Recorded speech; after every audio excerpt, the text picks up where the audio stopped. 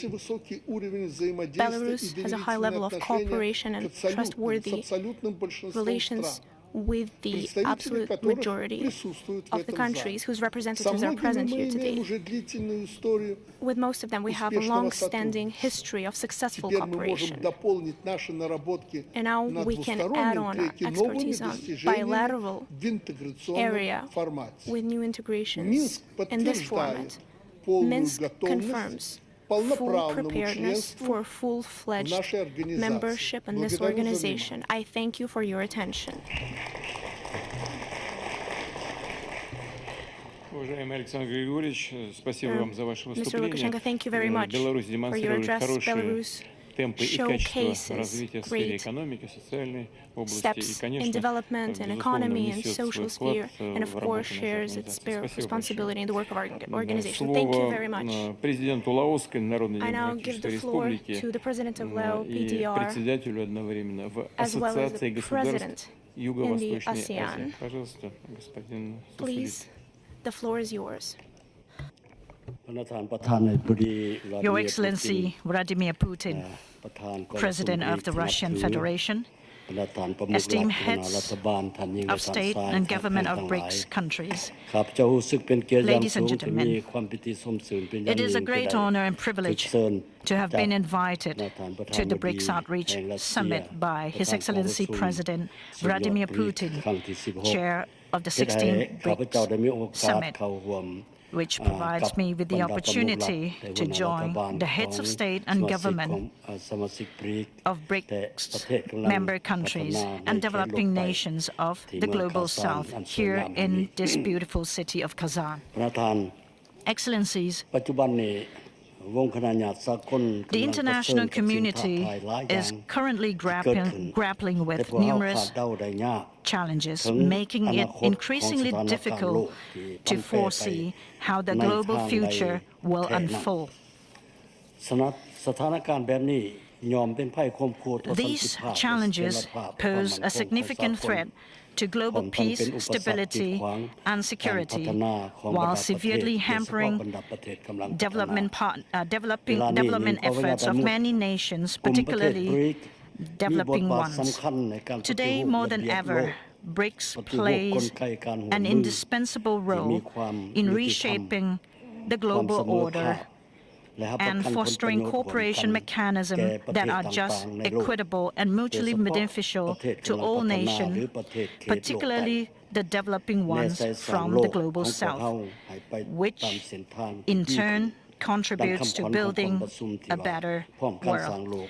And this commitment aligns seamlessly with the theme of today's summit, Building a Better World Together. I therefore commend the Russian Federation as one of the founding members of BRICS for spearheading key initiatives and establishing much-needed frameworks aimed at creating new, yet long-awaited economic and financial difficulties that address the evolving and pressing needs of the international community. Excellencies, the Lao PDR places great importance on multilateralism as a fundamental mechanism for promoting sustainable development, while also emphasizing the crucial role of fostering international cooperation grounded in the principle of multilateralism, which is essential for building peace, security, and equitable development. In 2024, this year, the Lao PDR assumed the ASEAN chairmanship under the theme ASEAN Enhancing Connectivity and Resilience. We have identified 9 key priorities, including economic integration, inclusive and sustainable growth, digital transformation, cultural cooperation, environmental and public health collaboration, and the empowerment of women and youth. Additionally, we aim to build effective cooperation mechanism that will strengthen collaborations among ASEAN member states and with ASEAN dialogue partners, which also include BRICS member countries. And in this regard, allow me to share some of my thoughts as follows. 1. The Lao PDR views BRICS as a robust and resilient cooperation mechanism with considerable influence on the global stage. We therefore encourage BRICS to continue strengthening its leadership in guiding the world towards just and equitable development. 2. BRICS member countries and developing nations should deepen cooperation at all levels, both bilaterally and multilaterally, while fostering mutual support and assistance for the Global South. Expanded collaborations in critical areas such as trade, investment, tourism, digital transformation, clean energy, carbon credits, education, and human capital development will create favorable conditions for achieving the 2030 United Nations Agenda for Sustainable Development goals, ensuring that no one is left behind. And 3, in light of BRICS' notable achievements and its growing significance on the global stage, the Lao PDR wishes to formally express its interest in becoming a member of BRICS. We are eager to enhance our cooperations with BRICS members across a wide range of sectors and look forward to your support in welcoming the Lao PDR as a future member of this group. In conclusion, the Lao PDR remains steadfast in its commitment to supporting and collaborating with BRICS countries and developing nations of the Global South. I'm confident that the outcomes of our discussions at this summit will further strengthen our partnership and contribute to building a better world for all of humanity in the future. With that, I wish the 16th BRICS Summit every success. Thank you.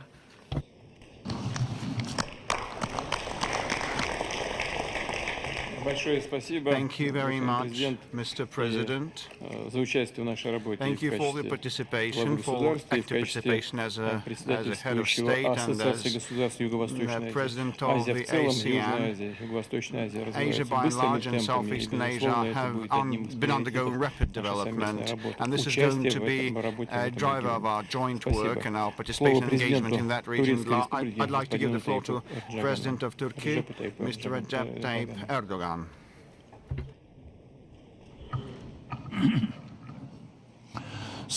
Distinguished heads of states and governments, valuable friends, I would like to salute you all with love and respect on behalf of myself and my nation. It gives me great pleasure to be able to get together with you on the occasion of the expanded leadership session. And I would like to take this opportunity to thank my dear friend, the President of the Russian Federation, Mr. Vladimir Putin, for his kind hospitality and for his sincere invitation. And I also would like to congratulate him for being such gracious hosts. As of January, Brazil will be assuming the term presidency, and I would like to wish my Brazilian friends the best of luck in their endeavor. Yesterday, a terror attack had taken place, and I would like to thank all my friends for extending their sincere condolences and the solidarity that they have so generously shown. This heinous act will not impede the resolve of Turkey to fight back terrorism. Dear friends, from economy to security, from global injustice to climate change, we are going through significant challenges, the ramifications of which can be felt everywhere. Fair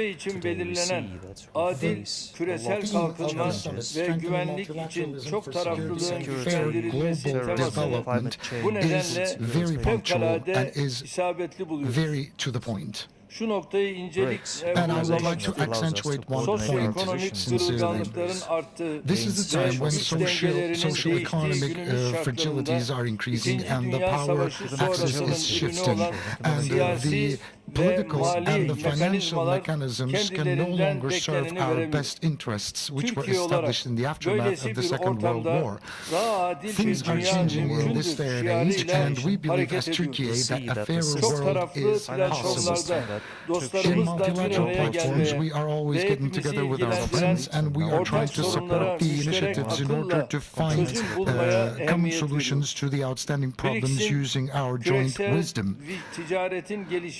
We believe that BRICS contributes tremendously in a unique way to the development of global trade, economic expansion, and sustainable development goals. And I think BRICS is also contributing to the possible establishment of a fairer global order. Turkey is a founding member to many international institutions and organizations, from the Council of Europe to the Organization of Turkic States to Developing Aid to Economic Cooperation Organization and the Black Sea Economic Cooperation Organization as well. We are active members of G20 and MICTA.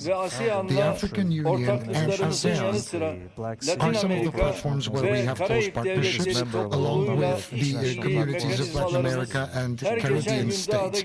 And we are investing tremendously in expanding our cooperation mechanisms every day. As Turkey, we are basing our endeavors on reciprocal respect, and we are partnering with friendly countries on a win-win scenario, and we are very much determined to further pursue our positive relations with the BRICS family members. Distinguished guests, ladies and gentlemen, global fair order and development can only be established through peace and security to be established all around the world. So long as we don't stop the bloodshed in the Middle East, we can never speak about development, nor the future, nor justice, nor development. Israel is actually setting fire on the entire region, and they have violated every boundary from international law to conscience. The Palestinian people are being massacred in Gaza, and that's a genocide. And Israel is attacking Lebanon as we speak, and they are becoming even more destructive and oppressive. This is a humanitarian crisis that we are experiencing in the midst of the 21st century, and ignoring this fact can never relieve us from our responsibilities. It's an indispensable fact that we have to go back to the borders of 1967 in Palestine, with Eastern Jerusalem as the legitimate capital of Palestine, where a Palestinian state's sovereignty and territorial integrity will be respected at the utmost extent possible, or else a just and a permanent peace will never be established. And I would like to kindly invite all the countries to start recognizing Palestine if they haven't done that. The genocide actors, Israel government,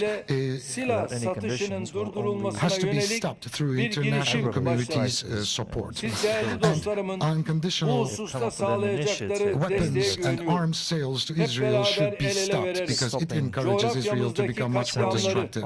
And we have started an initiative within the United Nations to stop weapons from being sold to Israel. I would like to salute you all, and I believe that you will be very supportive of our initiatives.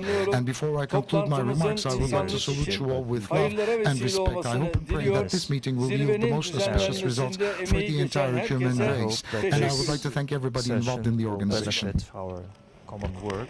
Once again, congratulations. Thank you very much, Your Excellency, Mr. President. Under your leadership, Turkey has been pursuing independent foreign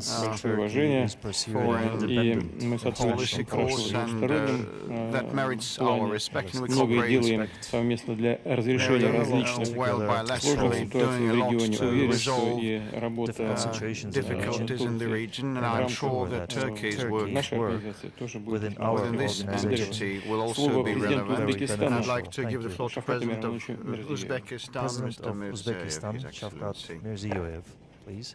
Distinguished heads of delegations. Хочу присоединиться к словам признательности в адрес президента Российской Федерации, уважаемого Владимира Владимировича Путина, за традиционный радушный прием прекрасной организации нашего мероприятия в древнем Казани, городе тысячелетней истории, где гармонично сочетается культура Востока и Запада. Вступление моих уважаемых коллег подтверждает важность Reinforce the significance of gathering in the BRICS Plus format for broad dialogue and open discussions on the pressing issues of global development. Regrettably, the world is rapidly moving towards increasing number of wars and conflicts, inflicting profound suffering, severe pain, and irreplaceable human losses. Фрагментация мировой экономики и торговли усиливает неравенство, технологический разрыв и протекционизм. Возникают новые барьеры между странами. В этих условиях БРИКС, действуя на основе принципов как равноправие, неблоковость, учет интересов друг друга, уважение суверенитета и права на собственные развитие, выступает в качестве авторитетного emerges as a reputable and dynamic formation for multifaceted cooperation and partnership. We are convinced that such a model of interaction can serve as a solid basis for shaping a new architecture of more equitable world, while preserving the central role of the United Nations. I endorse the call to achieving a global compromise through constructive dialogue, free from geopolitical rivalry, national egoism and ideological prejudice. We believe that time has come to reform the world's governing institutions and expand a committed dialogue in the South-South and North-South sustained participants of the summit. During the productive Russian presidency, Uzbekistan actively participated in BRICS Youth Summit, sports games, legal and parliamentary fora, a high-level security meeting, and other events. Today, we are committed to further actively enhance partnership ties with BRICS countries. We will be efficiently taking advantage of new opportunities which are opening as part of this formation. We share the fundamental commitment of BRICS countries to develop cooperation in order to overcome the challenges of worsening global inequality and facilitate the inclusive economic recovery. This refers primarily to supporting national programs of developing countries aimed at tackling acute social and environmental challenges, reducing poverty, narrowing the technological gap and modernization of infrastructure. Multilateral financial institutions must play an important role in this regard. Uzbekistan intends to establish close collaboration with the BRICS Development Bank to implement priority investment and social projects. We're also interested to expand practical cooperation in such areas as innovation, digital economy, green development, and energy. Barrier-free e-commerce. We intend to participate in joint projects of the BRICS Research Group on artificial intelligence, event possible risks, and develop common management standards in this area. Governance standards. We're ready to join the BRICS Competence Center under the United Nations Industrial Development Organization, which is being formed, and also as the proposed investment platform. We are particularly interested in participating in program for training specialists in the field of education, and also we intend to closely collaborate on strengthening transport connectivity, creating new transcontinental corridors, forming reliable logistics supply chain, and developing the coastal or cabotage transportation. We will also focus on ensuring food and energy security, healthcare, as well as overcoming the adverse effects of climate change. We welcome the development of business contacts with BRICS. We propose to consider the possibility of including all interested countries in BRICS Business Council. All interested countries in the BRICS Business Council. So for us, the priority remains matters of in cooperation in BRICS space are countering the threats and challenges of international terrorism. We must attack special focus, and we have to attach special focus to the prevention of radicalization and the spread of extremistic ideology, primarily among youth. Uzbekistan stands for broad cooperation. And we do share the concern regarding the escalating conflict in the Middle East. It is increasingly evolving into potential flashpoint of global crisis involving neighboring countries and major world powers. We're heartbroken by unprecedented humanitarian catastrophe in Gaza and Lebanon. No political objectives can justify innocent civilian victims, casualties, especially children today. The immediate ceasefire and the delivery of emergency relief to all the victims are the paramount urgency. We believe that the only solution to the Israeli-Palestinian problem is a peaceful settlement of the conflict based on the two-state solution principle. When it comes to global and regional security, we cannot overlook the problem of Afghanistan. Our common task is not to isolate, but to help the people of Afghanistan and the de facto authorities of the country to address the pressing problems of socio-economic development, peace building and prosperity. Distinguished participants of the summit, Uzbekistan is ready to engage in close and mutually beneficial cooperation with BRICS countries to achieve common goals of sustainable development. Thank you for your attention. Thank you very much, Your Excellency, Mr. President. Uzbekistan, under your leadership, has shown impressive pace of economic and democratical development. I'd like to also mention that the potential for further development, the room for development is huge. I'd like to thank you for attending the events of the forum in the course of the year, and thank you. And we pay a lot of attention to the situation around Palestine, so I'd like to give the floor to the President of State of Palestine, Mr. Mahmoud Abbas. Thank you. In the name of Almighty God, Excellency President Vladimir Putin, President of Federal Russia, and the Chairman of the BRICS,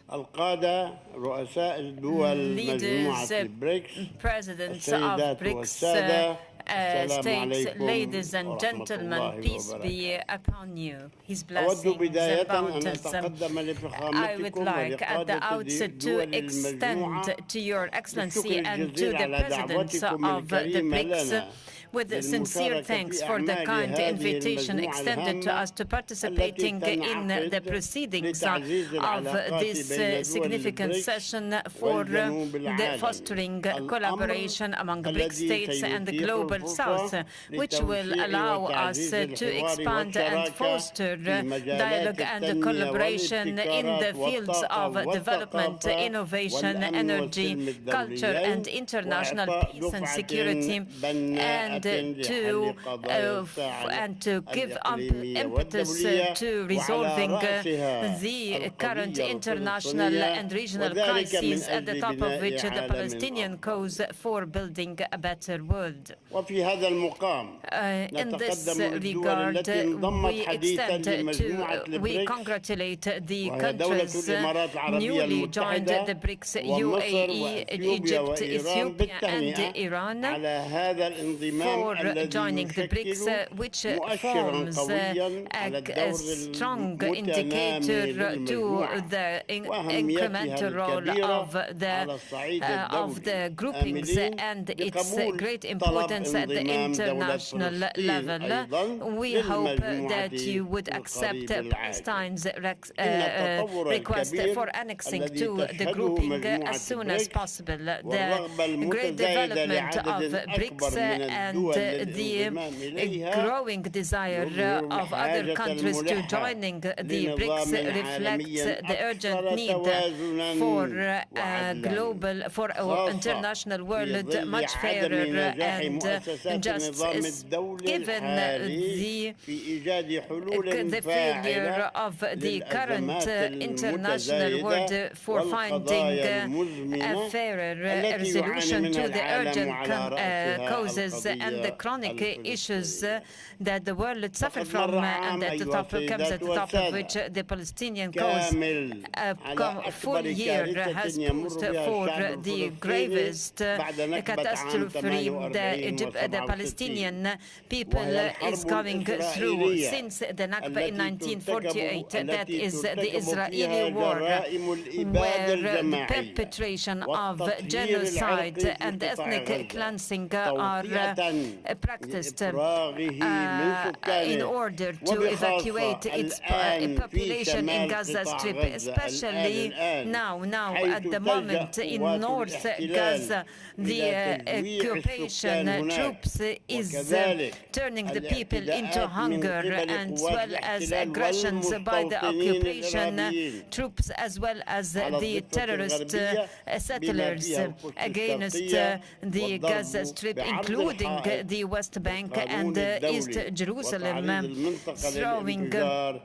overthrowing the resolution of the international resolutions. And to expand the conflict, the Israeli government decided to shut down the headquarters of UNRWA in the East Jerusalem and to seize its actions in the occupied Palestinian territories, which necessitates the international community to reject and condemn such a decision and force the Israeli government to withdraw their decision. Therefore, it has become an urgent need and immediate need for the putting into effect the Security Council resolution on immediate ceasefire and allow the runs of the humanitarian aid, as well as the full Israeli withdrawal from the Gaza Strip, and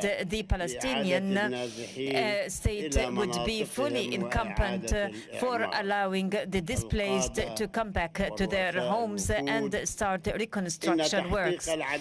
Presidents and heads of delegates, this is the first test for after 67 years since the Nakba, homelessness and displacement and sufferings of the Palestinian people. It is a high time for putting an end to oppression and terminating the practices of using SAG power and force. So we invite all the international states to put into effect the resolution of the General Assembly on the ruling of the International Court of Justice to end the unlawful occupation of the Palestinian state and to have the East Jerusalem as its capital through 1 year as per the recommendation. So the sanctions must be imposed in case the Israeli doesn't abide by the resolutions and the rules, and to work with the United Nations. We call for holding a global or universal peace conference. We greatly rely on the BRICS, which has a heavy weight in instilling the international peace and security. The presidents and leaders of delegates, the Palestinian state considers the principles on which the BRICS is based an indispensable part of its policy, that believes in justice and mutual respect and common prosperity, which also represent the aspirations of our population. We extend our thanks to the leaders of the BRICS for their courageous and audacious stances in support of the Palestinian cause and the independence of Palestinians. We reiterate in this regard the Palestinian desire to be annexed to the BRICS group and to reinforce collaboration and involvement with the BRICS members. We stand ready to be committed to its goals and the activities and the practices of its groupings for the fulfillment of its activities and for the achieving a strategic partnership for a better future for humanity. Mr. President, I thank you for your statement. I wish all success to the groupings members. Thank you.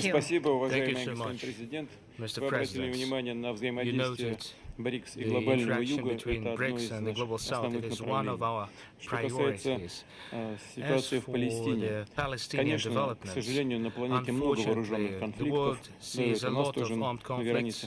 At our borders, we see the same case, to our great dissatisfaction by the humanitarian catastrophe in Gaza takes a special place, and what happens there resounds with aching heart with the global community, and we should spend our effort in changing this situation, building on the creation of the Palestinian state as foreseen by relevant resolutions of the United Nations, and these resolutions are to be implemented in full. Thank you so much for taking part in our today's session. Now, the floor is given to the President of Venezuela, Mr. Maduro. Bueno, buenas tardes, Presidente Vladimir Putin, querido compañero, Your Excellency, Presidente, jefes de Estado, President Putin, jefes de delegación. Yo había traído un discurso para leer, pero de verdad que esto es un diálogo muy enriquecedor. Representatives of BRICS countries, y ha habido un conjunto de elementos de aporte que he tomado nota. En esta búsqueda permanente por construir lo que ha sido una bandera histórica de los últimos 70, 80 años de la humanidad, construir un nuevo orden internacional.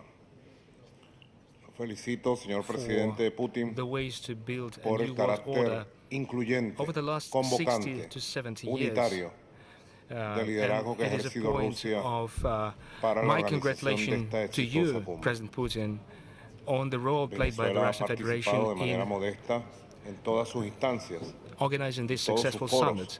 Venezuela has taken a minor portion in más de 200 reuniones enriquecedoras in taking part in en la various búsqueda meetings, de soluciones which were over prácticas 200 a las activities necesidades de este whose focus was to find La tangible aspiración de un mundo solutions diferente to the needs of the modern es world. tan The antigua world como la humanidad. that seeks to Luego de la create Segunda Guerra Mundial, a new world order. la reconfiguración de un sistema de Naciones Unidas And this aspiration is centró el as old esfuerzo de as todas the las world potencias y itself. todos los The pueblos. United Nations Y organization efectivamente se estableció concentrated the efforts un of sistema all que creó una nations, gran of all esperanza powers, and se fijaron we las came up bases with a system del that derecho gave rise internacional, to que fue asumido de rays manera of hope consciente e involuntaria and por outlined the países de main todas las principles of regiones international law. del planeta. La And búsqueda de all cambios the nations of the lo planet recordaba followed el these canciller de principles, Brasil. but Tuvo a the grandes líderes quest for en changes la fundación mentioned del by movimiento de the países President no of alineados, Brazil que fue una gran esperanza ya a finales de los continued. años There were 50, leaders who created 60, the non-alignment movement con Egipto, as far back as in Cuba, the 50s, entre 60s, los grandes involving Egypt, promotores de Indonesia, ese Cuba. momento de descolonización del They were the África, del main Asia countries who developed the decolonization efforts of Asia and Africa, they were looking for independence of the new states. And the non-aligned movement did contribute significantly at some point in time. And the United Nations system was created to ensure global security. And I address Mr. Antonio Guterres, UN Secretary General. Ages change. The transformation continues. Now we have ushered in new era, new superpowers. New powers came into existence. There are countries who modestly, like Venezuela, Latin American countries, Bolivia, Nicaragua, Cuba, who are also represented here. We modestly, but still try to make efforts to put into practice our dreams, to fulfill them, and while making sure that our right to independence, future development is respected as well. We are trying to contribute to global issues. I recall the Johannesburg Declaration, the Kazán Declaration. These documents specify economic decisions, practical global trade, in order to come up with solutions for financial needs. These are the new needs, Your Excellencies, Presidents, and we must be open discussing these. We must be loud and clear. It is everyone's understanding that these new needs need to be met. It isn't sufficient just to reform financial and currency system. Sometimes it seems that the systems can no longer be subjected to further reforming because previous colonial countries of the West are trying to impose their hegemony by using hegemonic currency systems through monetary loan systems, through certain financial economic packages. They impose their conditions. In this regard, Venezuela welcomes and emphasizes the need for more vigorous steps in order to consolidate the activities of the new development bank of BRICS in order for the global South countries to be able to develop, in order for us to make progress in the new payment system that would replace the payment systems that are at times used as a weapon to commit aggression. Venezuela was a victim to such policy, as it is common understanding. We must create a mix of currencies that would combine the strong currencies of superpowers and being able at the same time to maintain our national currency. Every country must aspire for a solution to promote the inclusive economy of our country, of our countries, those who want to live in dignity. Additionally, there is an objective to reform the United Nations. I have had a conversation with the UN Secretary General Antonio Guterres. Every missile that hits residential buildings in the Gaza Strip, wounded, killed in Beirut or in South Lebanon, these missiles destroy the United Nations. Where are the International Criminal Court? Or is it only being used to persecute global South countries? Where is international justice? Are they only there just to publish documents and communiques?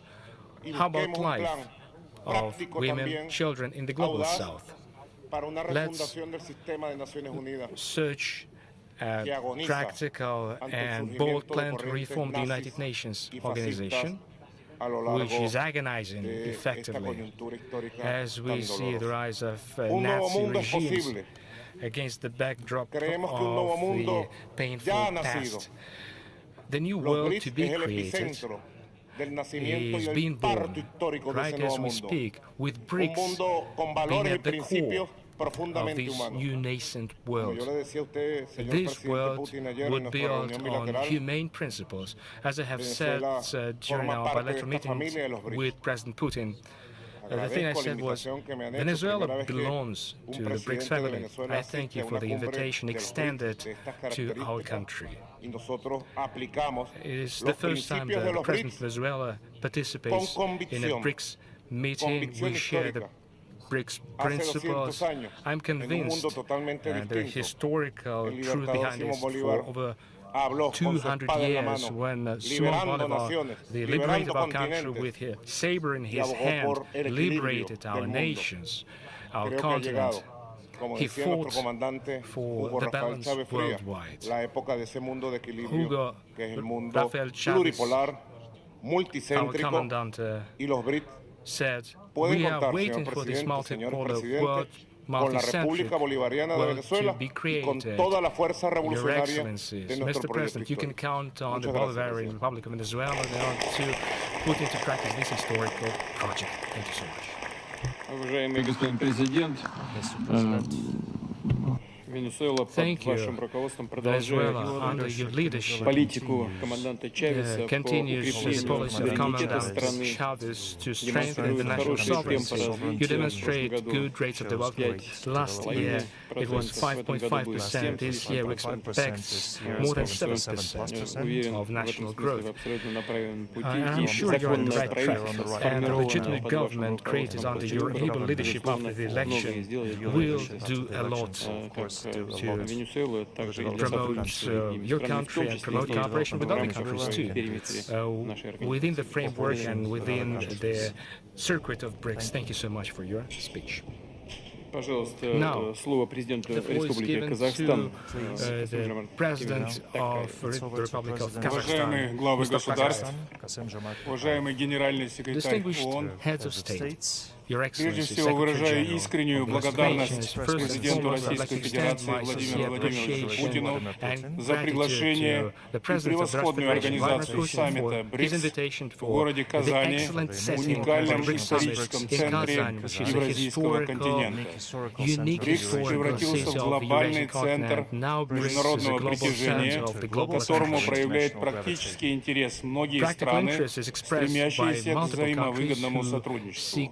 БРИКС обладает огромным потенциалом к развитию и объединяет государства разных континентов, укрепляя солидарность и эффективно используя совместные возможности на благо всех участников. БРИКС обладает как ресурсами, так и опытом для построения будущего, основанного на принципах совместного процветания, взаимного уважения и партнерства. Для Казахстана крайне важен тот факт, что с каждым государством-участником БРИКС у нас сложились поистине дружественные отношения. Нет сомнений в том, что многосторонние усилия БРИКС будут гармонично дополнять деятельность Организации Объединенных Наций, которая по-прежнему является незаменимой и универсальной структурой.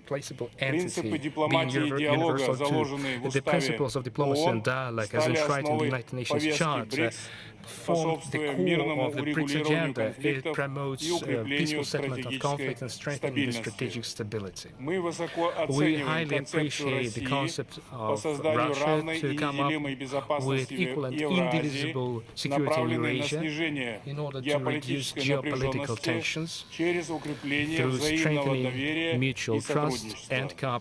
Казахстан поддерживает инициативу Китая в области глобальной безопасности, нацеленную на сохранение международной стабильности, защиту суверенитета, использование многосторонних подходов и мирное разрешение конфликтов. Казахстан в целом поддерживает мирный Turkey supports China and Brazil's peace plan on Ukraine. Our country shares the concerns of participant countries of BRICS by the exacerbation in the Middle East, which resulted in multiple casualties and the humanitarian catastrophe. Our joint resolution of the root causes of the conflict, such as poverty, inequality, lack of education, are to address this is, in our opinion, the key factor to strengthen international political solidarity. Kazakhstan supports the idea to reform the United Nations Security Council, to extend it by inviting new members from Africa, Latin America, and Asia. The voices of the Global South countries are to be loud in addressing the issues of peace and security, and BRICS can play a pivotal role in this process while strengthening the representation of the so-called medium powers and developing economies in the global governance structure. Kazakhstan considers BRICS as one of the driving forces of the overall progress worldwide. We note with satisfaction the dynamic growth of the trade between Kazakhstan and the grouping countries. In 2023, it was almost 50% of our foreign trade balance. We seek to extend mutually beneficial cooperation in such areas as trade and investment, IT, technologies, critical minerals, food security, education, and tourism. Kazakhstan is ready for close cooperation in order to strengthen the transit and transport cooperation in the BRICS area. Our country attributes particular importance to further development of the initiative entitled One Belt, One Road and South-North International Transport Corridor, as well as its links to the Trans-Caspian transport route connecting Asia and Europe through Kazakhstan, through the Caspian Sea.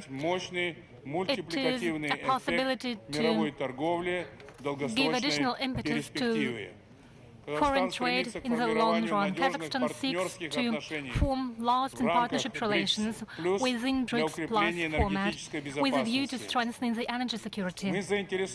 We are interested in promoting the existing and in launching future-oriented prospects when it comes to oil and gas processing as well as critical metals. We should use the vast BRICS potential for overcoming the challenges related to climate change, such as extreme global warming and desertation. We are convinced that our BRICS efforts will make it possible to enhance the connectivity between North and South, eliminate imbalances between our countries, strengthen international security, and put in place conditions for a global process. Once again, I would like to assure you that Kazakhstan firmly intends to work jointly in the BRICS format in order to strengthen multilateral cooperation in the interest of a sustainable and secure development of states. I'm confident the BRICS summit in Kazán will go down in history as an important milestone on our path to a better and juster world. I thank you for your attention. Thank you so much, Excellency, Mr. President. You have given a good assessment to the BRICS development. You mentioned that 50% of trade turnover counts for trade with BRICS countries. Those are real figures and real indicators of our cooperation. Logistics is very important. We attribute great attention to this factor, and we hope for active cooperation with Kazakhstan. And now I would like to give the floor to President of the Republic of Azerbaijan. Dear Vladimir Vladimirovich, dear colleagues, ladies and gentlemen, first of all, I would like to express my gratitude to the President of the Russian Federation, Vladimir Vladimirovich Putin, for the invitation. I'd like to seize this opportunity to congratulate the Russian Federation on successful chairmanship in BRICS. Azerbaijan is an active advocate of multilateralism, which was demonstrated by us during our chairmanship in the non-aligned movement in the 2020-2023. During the 4 years of our chairmanship, non-aligned movement has made great strides towards its institutional development and solidified its stature within the system of international relations.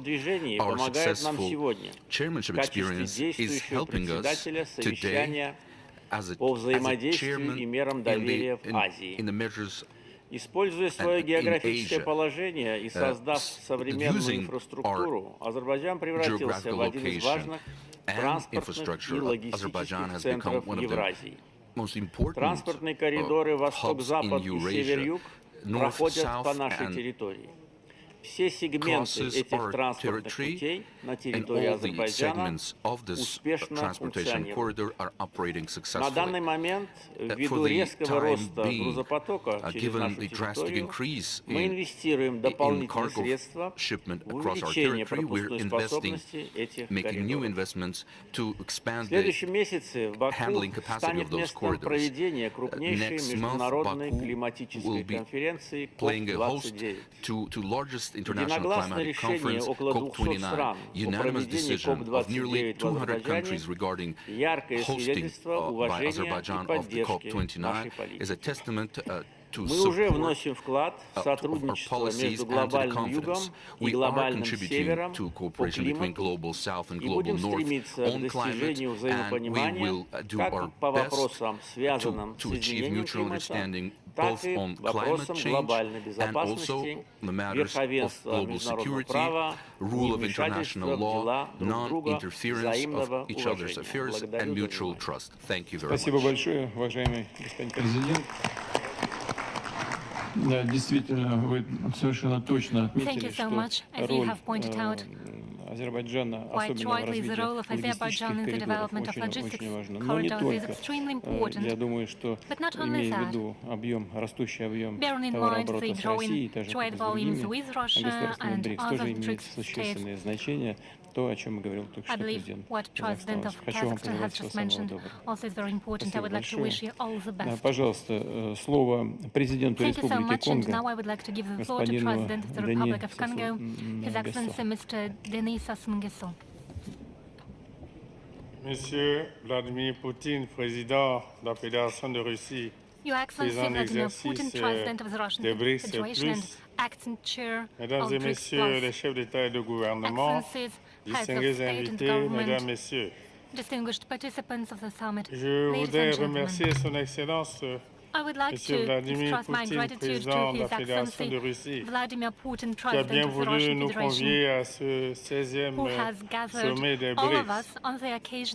Je salue également les chefs d'État et de gouvernement présents à cette rencontre de haut niveau sur des questions essentielles qui touchent à l'économie mondiale et à l'avenir des peuples. Je remercie les autorités de la Fédération de Russie pour l'accueil combien chaleureux qui nous a été réservé à moi-même et à ma délégation. J'adresse mes vives félicitations pour l'organisation remarquable de cet important événement.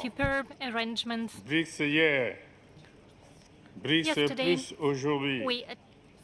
Cette évolution du groupe d'États ici réunis témoigne de l'engouement de nos pays pour un Sud de plus en plus global, prônant l'avènement d'un nouvel ordre international plus juste, plus solidaire, plus prospère.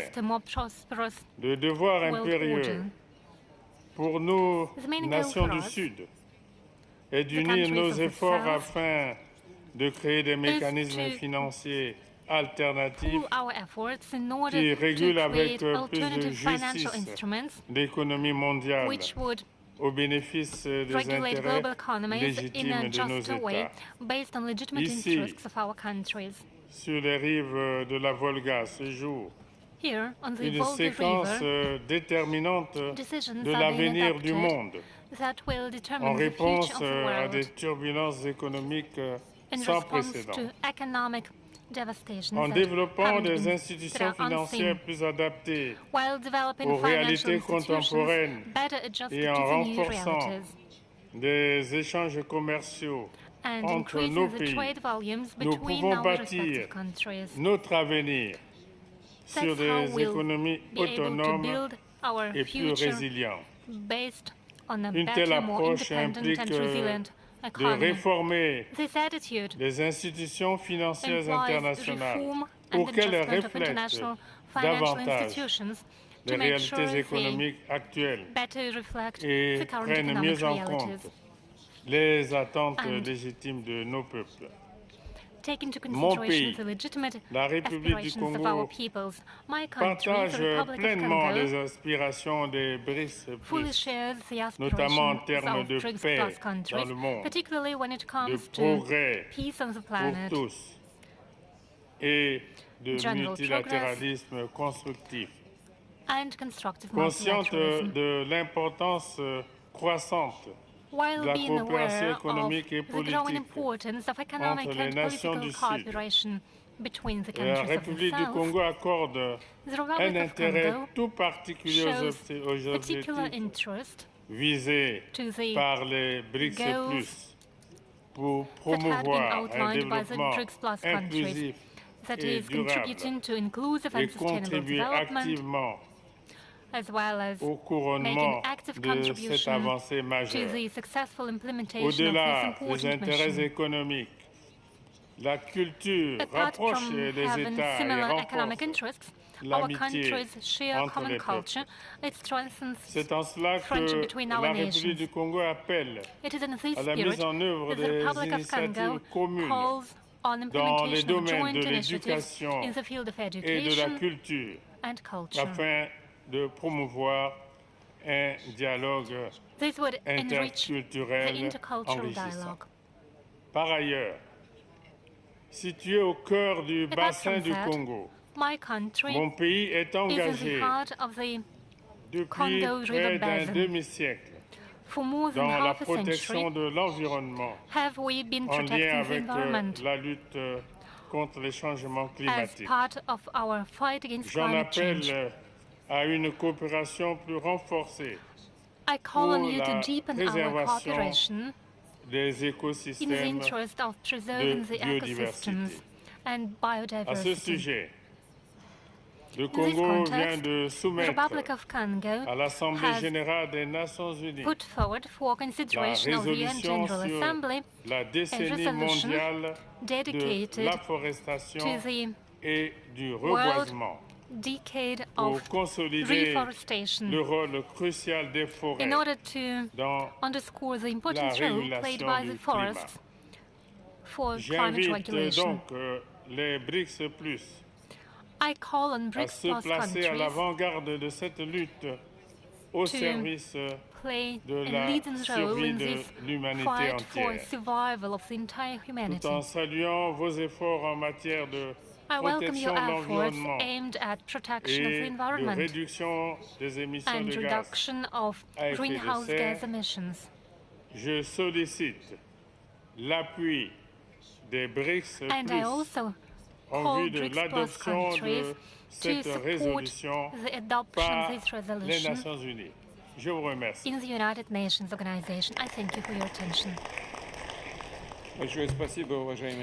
Thank you so much, Your Excellency, Mr. President. You noted that global South countries share aspirations of BRICS countries. It is a joint vision on many issues, makes us better coordinate our positions. Thank you for your participation. And now I give the floor to President of Plurinational State of Bolivia, His Excellency Mr. Katacore. Muchísimas gracias. Muy buenas tardes. Thank you so much. Todos saludamos a nuestro hermano presidente de la Federación Rusa, Vladimir Putin, and particularly quiero agradecer nuevamente por la gentil invitación que en el ejercicio de la presidencia pro tempore del bloque de países BRICS hizo partícipe a nuestro Estado plurinacional de Bolivia en esta cumbre. Saludo a mis colegas presidentes, líderes de países, miembros de los BRICS y países invitados a esta cumbre. Saludamos a la presidenta del Banco de Desarrollo del BRICS, hermana Dilma Rousseff, y a todos los presentes. Permítame iniciar agradeciendo también el cálido recibimiento de Kazán y la hospitalidad brindada. Es un honor para Bolivia participar en este foro, reafirmando nuestra convicción de que el BRICS es una prueba tangible de la posibilidad de crear un nuevo orden mundial más equilibrado y justo para la humanidad. Nuestra presencia hoy subraya la afinidad de Bolivia con las propuestas y compromisos de los países BRICS, especialmente en lo que respecta a las reformas necesarias para el crecimiento y desarrollo de los países emergentes y en desarrollo. Bolivia cree firmemente en la integración regional y global como el mecanismo más efectivo para alcanzar el desarrollo conjunto. Tener una visión compartida sobre la gobernanza global nos acerca aún más al BRICS. Hoy es un día fundacional de un nuevo momento en la historia de la economía mundial. Un día de esperanza en que se ve muy bien representada la palabra BRICS en un sol multicolor hecho de banderas de los países fundadores del bloque y que se expresa en el logo de esta cita. Definitivamente es un nuevo amanecer que anuncia no solo la caducidad del acuerdo de Bretton Woods, que desde 1945 marcó la prosperidad para los países de Occidente, usando como nave insignia la economía y la dictadura del dólar norteamericano para dominar y someter económicamente a los pueblos de Asia, África y América Latina y construir una camisa de fuerza a las relaciones centroperiféricas, sino que es también un nuevo amanecer porque anuncia la instauración de una tendencia irreversible hacia la multipolaridad. Todo tiene su tiempo bajo el sol, dice un proverbio que expresa la sabiduría de los pueblos, que además representa a culturas milenarias mancilladas por el horror de la guerra, la destrucción y el hambre de su gente, sin respeto alguno por los tesoros en las artes que poseen, ni de sus bellos entornos naturales, a veces convertidos en páramos, por solo la ambición del control y la explotación de los recursos naturales estratégicos. Pese a ello, estos pueblos milenarios mantienen su acervo cultural como expresión de una memoria larga y de resistencia que los hace indestructibles. Los pueblos del mundo vivimos muchos años bajo el control y la hegemonía del poder unipolar. Después de fracasado el intento de construir un modelo guiado por el bipolarismo, hoy, con potencia histórica incontenible, el multipolarismo emerge y se posiciona sobre las relaciones políticas y económicas planetarias, pues la situación del planeta Tierra ha llegado a límites de poner en peligro la sobrevivencia del ser humano y la madre Tierra, debido a una irracional carrera armamentista y concentración de las riquezas en pocas manos, en la que cotidianamente se producen más y más armas estratégicas para mantener dominio frente a posibles respuestas de las consideradas amenazas y desigualdades entre ricos y pobres se acentúan. El mundo ha tomado conciencia de esta realidad y por eso el multipolarismo brota como una necesidad y expresión de la libertad de pueblos y naciones, injusta y cruelmente castigada, con acciones genocidas, como los ataques militares a Palestina, el bloqueo económico a Cuba, o el neocolonialismo cruel ejercido sobre el pueblo saharaui, al que se le niega su autodeterminación. En este contexto, infringement on the rights of people who are denied their right to self-determination. We need to remember that Bolivia has presented en el caso relativo a la aplicación de la Convención para la Prevención y la Sanción del Delito de Genocidio en la Franja de Gaza. Claim against the En el crimes committed litigio by Sudáfrica versus Palestine. Israel, in the case between South Africa and Israel in the International Court of Justice. We reaffirm our commitment to the interests of Palestine and the Middle East. We shouldn't forget about the steps aimed at destabilization and attempts to commit coup d'etats in countries who are potential victims of Western powers, those who seek to control the world since 1945. I'm talking about Venezuela and its oil, Bolivia and its lithium, as well as Honduras and Colombia, due to their geostrategical position, to mention just Latin American countries. Apart from these big problems, these macro problems caused by unilateral world order, the Russian Federation, as chair in the BRICS, promises that its actions will be aimed at promoting the entire range of cooperation on three pillars: politics and security, economics and finance, as well as cultural and people-to-people contacts. These words means that we, the peoples, are not only statistical data. We are not a backstage or backyard. We are the peoples and the nations with our own history and our own culture. Nonetheless, under the current circumstances, we understand that changes should not be dictated by someone. They are part of an entire general process. And we need such a reform that was mentioned during the meeting of the Minister of Foreign Affairs of BRICS that took place on the 10th of June this year. 54 points during that meeting draw a picture of the actions that should be taken, aside from economic cooperation. They also reflect a common point of view. We believe it is necessary to build an international multilateral system that is more flexible, more effective, more representative, more legitimate, democratical, and responsible, which would allow the participation, a more effective participation of developing countries and less developed countries in order to grant them the possibility of choice that they're deprived of at the moment. Today, the economical force is shifting from transatlantic to the Pacific region. But global governance institutions stay focused on the global north,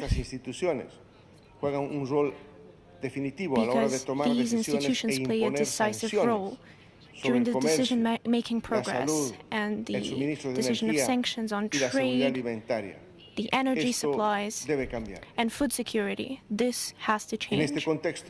In line with this, the plurinational state of Bolivia supports reform of such bodies as the UN Security Council, the World Bank, and International Monetary Fund, which have to adapt to the reality for a just and representative basis.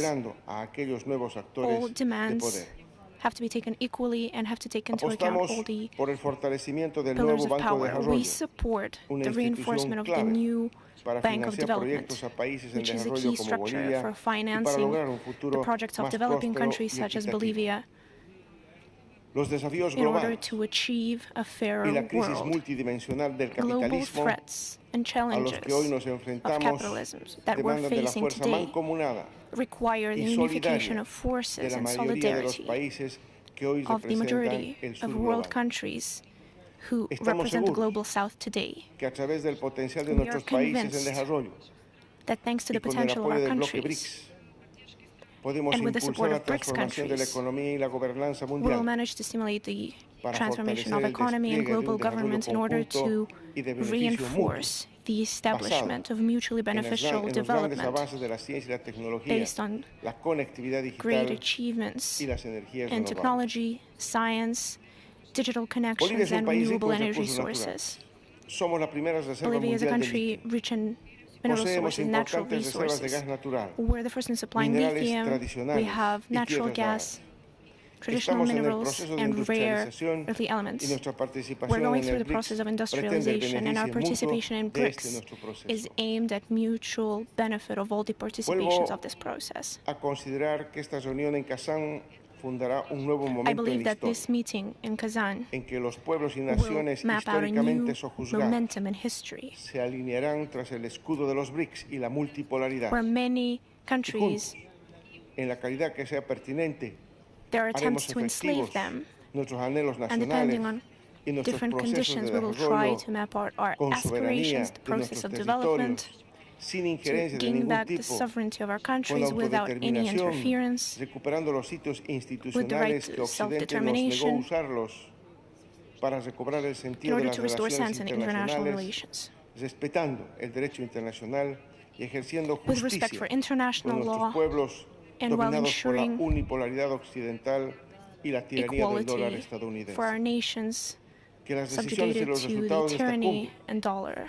And at the end of this summit, we believe our results should result in actions that will benefit our nations and will contribute to a promising future for the global development of humankind and our future generations. Thank you very much.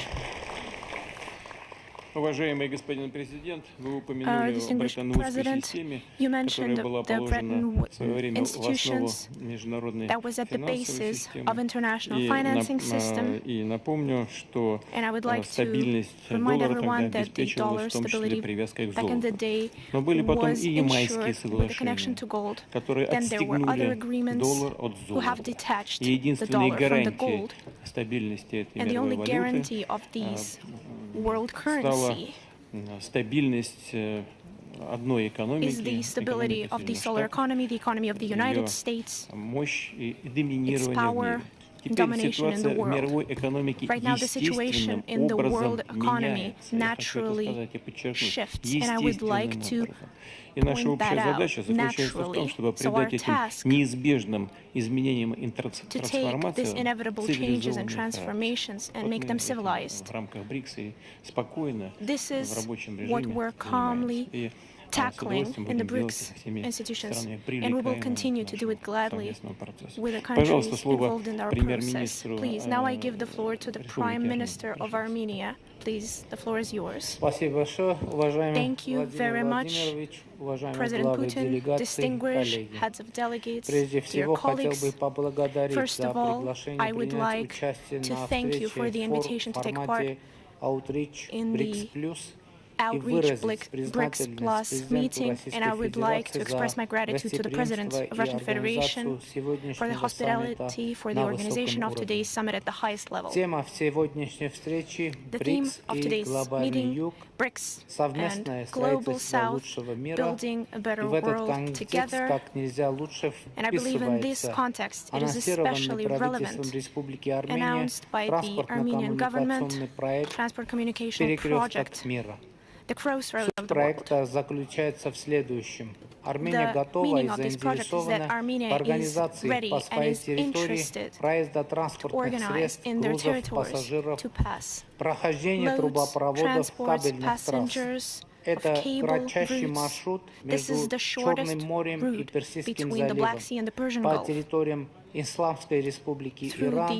territory of Islamic Republic of Iran, Armenia, and Georgia. This is the north-south route. This is as well the shortest route between the Caspian and the Marble Sea, through the Azerbaijan, through Armenia and Turkey. This is the direction east-west. And of course, this route can also be used for transport communication connections between Azerbaijan and the Nakhchivansk Autonomous Republic. Taking into consideration this approach, we have proposed to Azerbaijan mechanisms of facilitated procedures of transborder control, as well as ensuring additional security measures, taking into account legal base and with full respect for sovereignty of both states. I would like to once again emphasize that Armenia is capable of providing and will fully provide the secure transition of carriages of transport and people through our territory. This is our desire, this is our obligation. We will guarantee and we will continue to guarantee it at all times. All claims that Armenia supposedly has agreed that a third party will ensure the security of communications on its sovereign territory, or perhaps it's some document is not real. Dear heads of states and delegation, yesterday the Armenian parliament ratified a document on joint action of Commission on demilitarizing the border and the transnational security between Armenia and Azerbaijan, as well as the State Commission of delimitation of the state border between Azerbaijan and Armenia.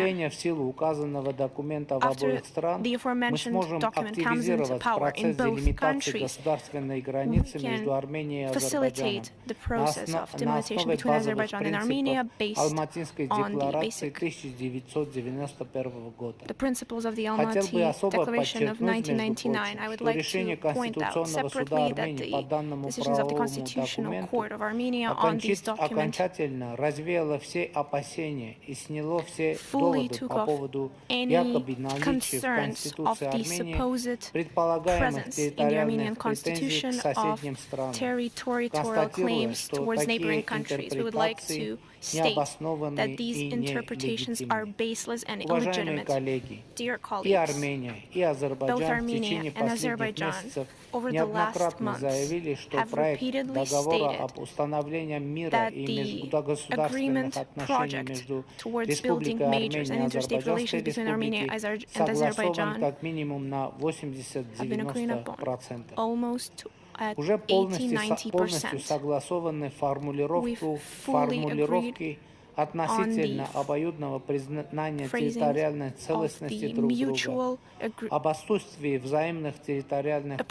of the territorial integrity, of the absence of territorial claims, and the promise not to put forward these claims in the future based on the principle of non-use of force, of non-interference in the internal affairs of one another, with the establishment of diplomatic relations and creation of bilateral mechanisms to reinforce obligations disposed for the sides by the peaceful agreement. Our assessment is the following.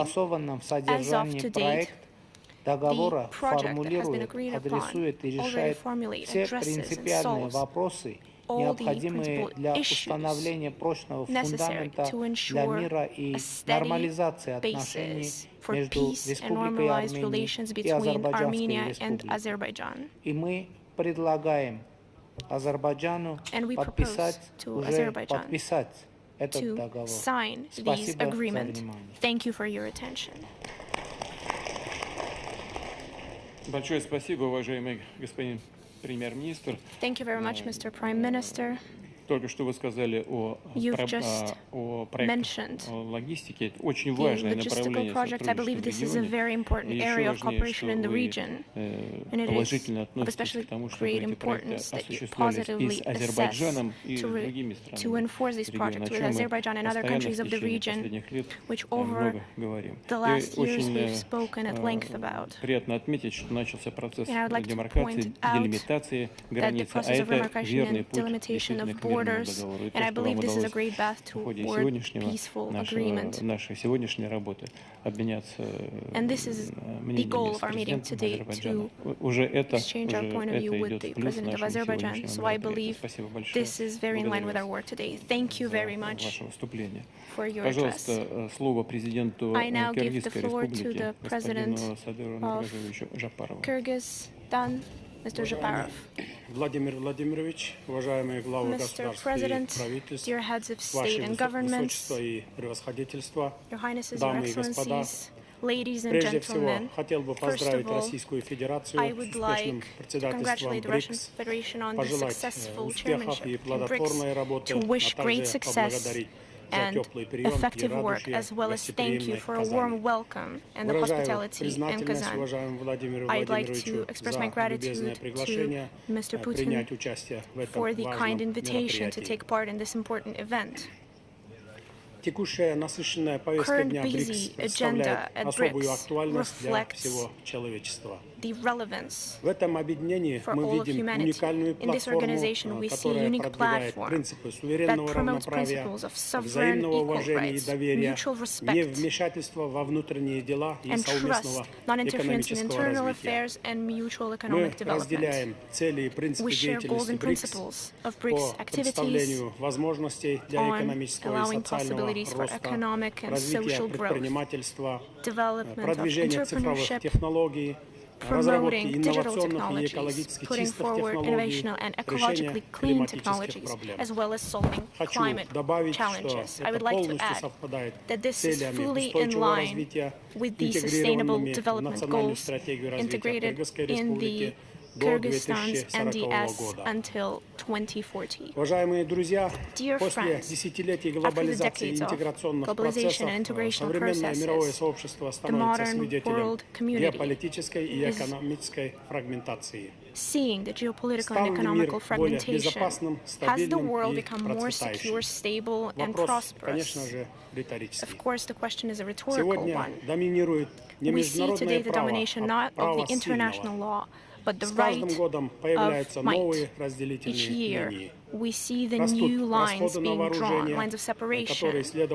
We see higher finances on arms that could be forwarded towards prosperity and towards overcoming economic inequality. Select countries continue to get richer while deterring international trade and manipulating the financial system, which causes great damage to smaller, economically vulnerable countries.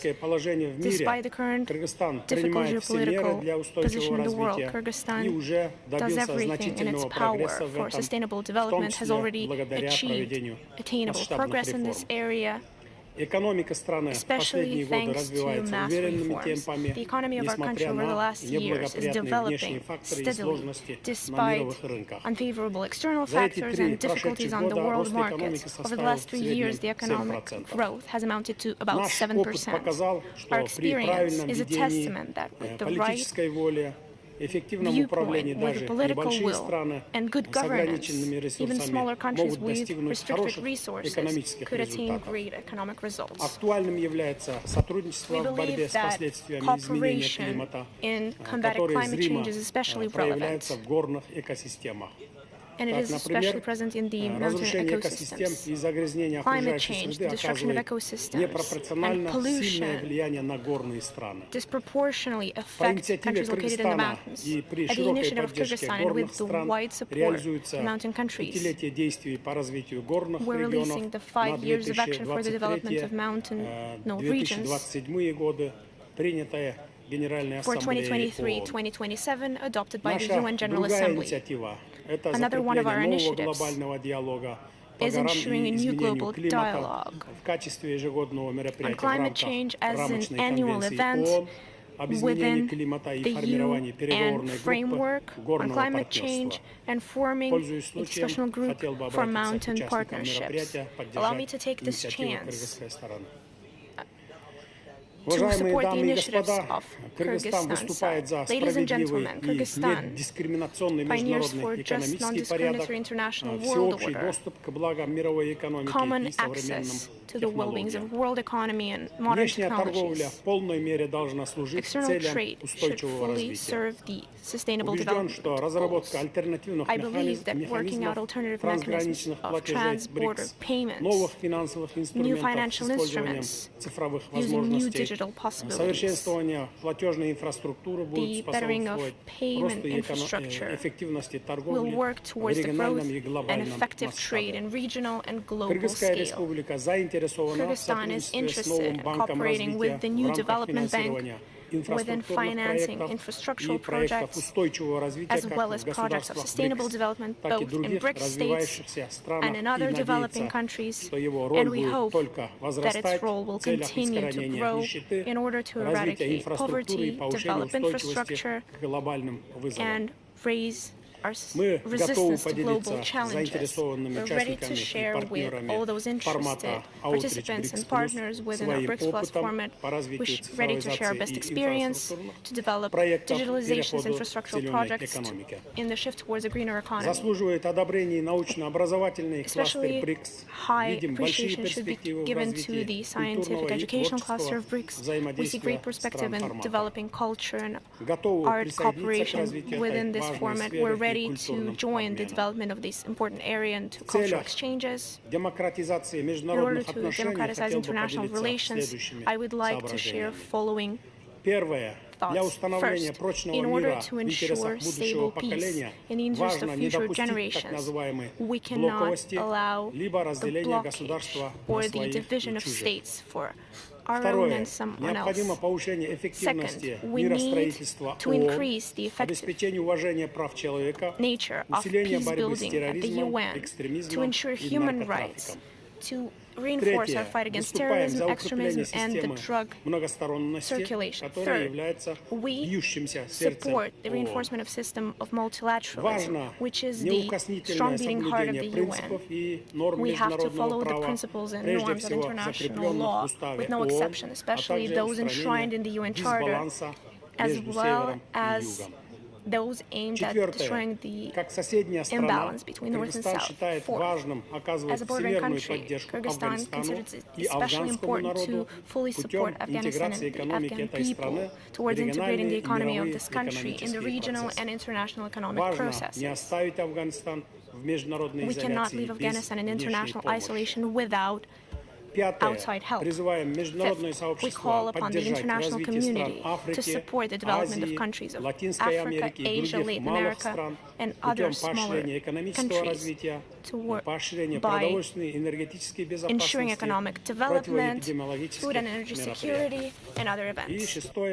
Number 6, being a mountainous country at the heart of Central Asia, Kyrgyzstan has been advocating for the universal and comprehensive mountainous development agenda at the global stage.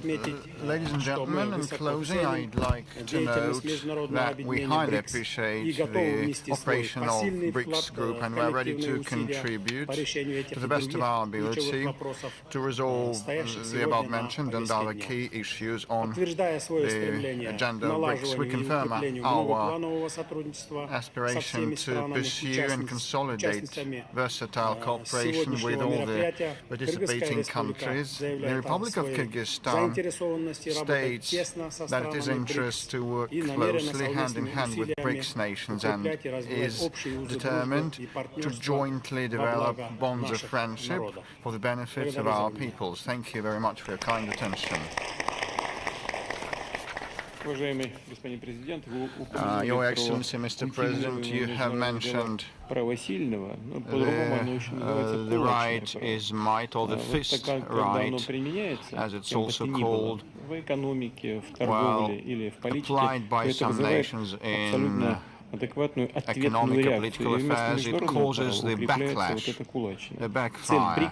So, and that would, consolidate the use of the fist, the right of fist. But BRICS advocates for improving the status of international law instead. With regards to Afghanistan and mountainous nations and their susceptibility to climate change, we know about your concerns, and we mentioned that on many occasions, and we also talked about that with the President of Tajikistan, to whom I'd like to give the floor now. The countries adjacent to Afghanistan acutely feel what has been happening in this region and around that country. Over to President of Tajikistan, Mr. Rahmon.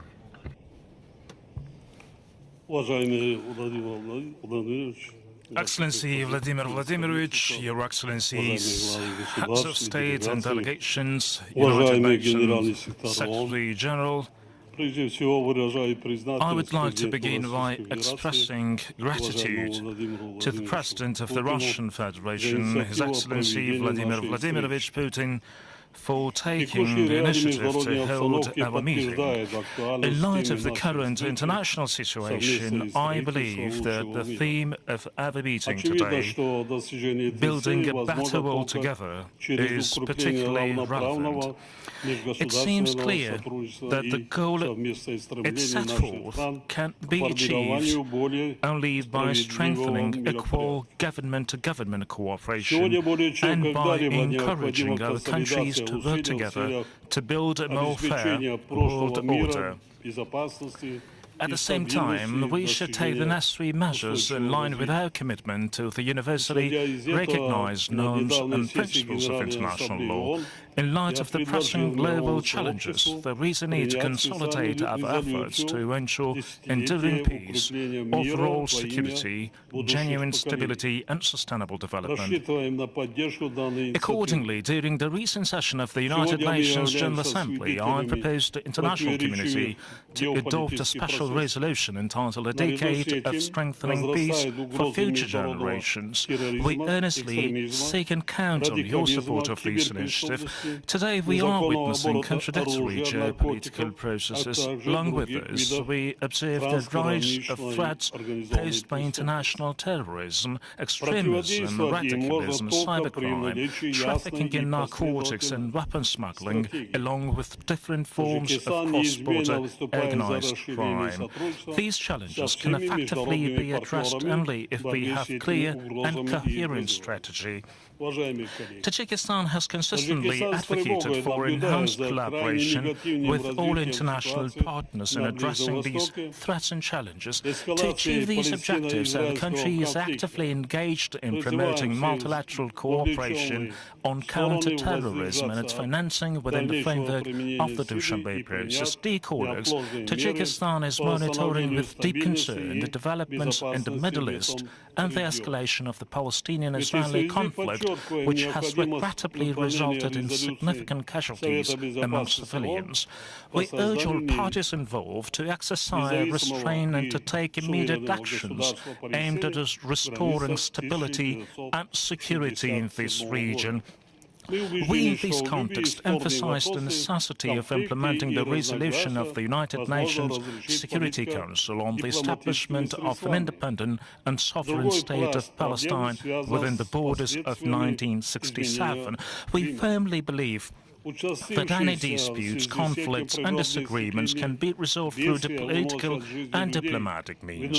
Furthermore, the effects of climate change have introduced another layer of problems. The increasing frequency of natural disasters related to climate change has resulted in significant loss of life and forced us to allocate considerable resources to mitigate their consequences. In Central Asia, the phenomenon of warming is leading to a reduction in the area of glaciers, which are a primary source of water resources in the region. In accordance with the UN General Assembly resolution, our country intends to hold a high-level international conference on glaciers preservation in Dushanbe in May 2025. We extend an invitation to your countries to participate in this important event. In this context, drought represents one of the most pressing global challenges, exerting a detrimental deep effect on all our countries, including the Central Asian region. Dear colleagues,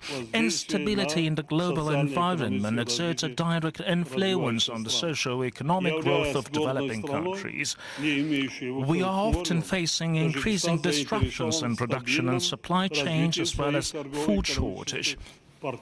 As a landlocked mountainous country, Tajikistan is keen of the sound progress of its trade and economic partners and committed to expand cooperation with all of them. It is of paramount importance to take practical steps towards a genuine transition to a green economy, with green energy representing a key component. We have set ourselves the ambitious goal of completing this transition by the year 2037. We all well remember the recent COVID-19 pandemic that deeply affected the globe. The most important lesson we derive from this global crisis, in my view, is that no nation, irrespective of its level of development, is immune from the spread of such dangerous diseases. In light of these, there is an only way that we should foster a broad partnership to improve the quality of healthcare, make sure that new innovative methods for disease prevention and treatment are accessible to all. Distinguished colleagues, it is our conviction that only through comprehensive and active engagement we can ensure conducive living conditions for future generations in our shared home called planet Earth. The principal key of attaining this laudable objective is continued promotion of a dialogue among civilizations, and we must strive for greater mutual understanding and respect among diverse communities, facilitate growth and mutual enhancement of our distinctive, unique national cultures, and building truly friendly relationships. In conclusion, I'd like to note that in terms of influence on global processes and in terms of potential, the countries of the global south are fully capable to mobilize efforts for the sake of building a better world together. I thank you for your attention, and I thank His Excellency Vladimir Putin for his kind and generous invitation to take part in this very important event. I thank you. Thank you very much, Your Excellency, Mr. President. You have heeded the glaciers indeed for such countries as Tajikistan, Afghanistan and others. It is a major issue because the ice caps keep thawing and they constitute a source of water supply. And also you mentioned the sanitation and healthcare standards, quality, fight against epidemics, and medical assistance are very important for humanitarian development. And here, any restrictions would be unacceptable, as well as sanctions motivated by politics. And unfortunately, this happens sometimes, and BRICS' main objective is to establish interaction in this respect so that all the nations could enjoy the benefits of sanitation, healthcare and epidemic struggle. Over to the Prime Minister of Vietnam, please, Your Excellency.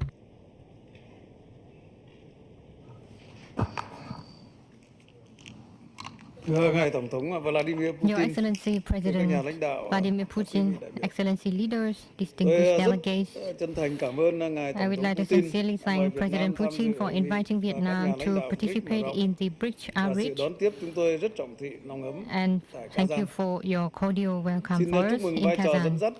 I wish to congratulate the Russian Federation and President Putin on your exemplary leadership as the BRICS chair in 2024. Over the past 2 decades, BRICS has asserted a significant role as an important mechanism for close cooperation, sustainable development, and effective resolutions of the common challenges facing humanity. BRICS has inspired and motivated the Global South countries, including Vietnam, on our development path. Distinguished delegates, the world is entering a new era, the era of extensive connectivity and integration, the era of smart technology and innovation. However, humanity confronts unprecedented challenges such as climate change, resource depletion, aging population, geopolitical instability, and the rising tide of inequality and division. These global issues require collective action from all countries, guided by a global, whole of people, and comprehensive approach, and the upholding of multilateralism and international solidarity to build a world order based on regulation and international laws, to share responsibilities and to act based on principle for peace and prosperity. In this new era, BRICS should embody the strong bonds among nations, particularly among developing ones. In this spirit, I would like to propose 5 strategic connectivities for BRICS and the international community to jointly build a better world as follows. First, resources connectivity. With its growing economic potential, BRICS should take the lead in mobilizing, allocating, and utilizing resources to adapt to climate change, further advance green economy, digital economy, and circular economy to ensure food security, energy security, and information security. Vietnam welcomes and would like to thank the new Development Bank for expanding its beneficiaries and finance two strategic projects in BRICS and developing nations. Second, strategic infrastructure connectivity. Connections between BRICS and developing countries are in both physical and digital form. We are not only connected through transportation, roads, railways, airways and seaports, but also through digital infrastructure, data sharing and connectivity, as well as the robust promotion of e-commerce and the global digital economy. Third, global supply chains connectivity based on the application of modern science, technology, and innovation. Thus, we will create new momentum for economic growth at the same time expanding the room for development for all nations and diversifying manufacturing, products, and markets.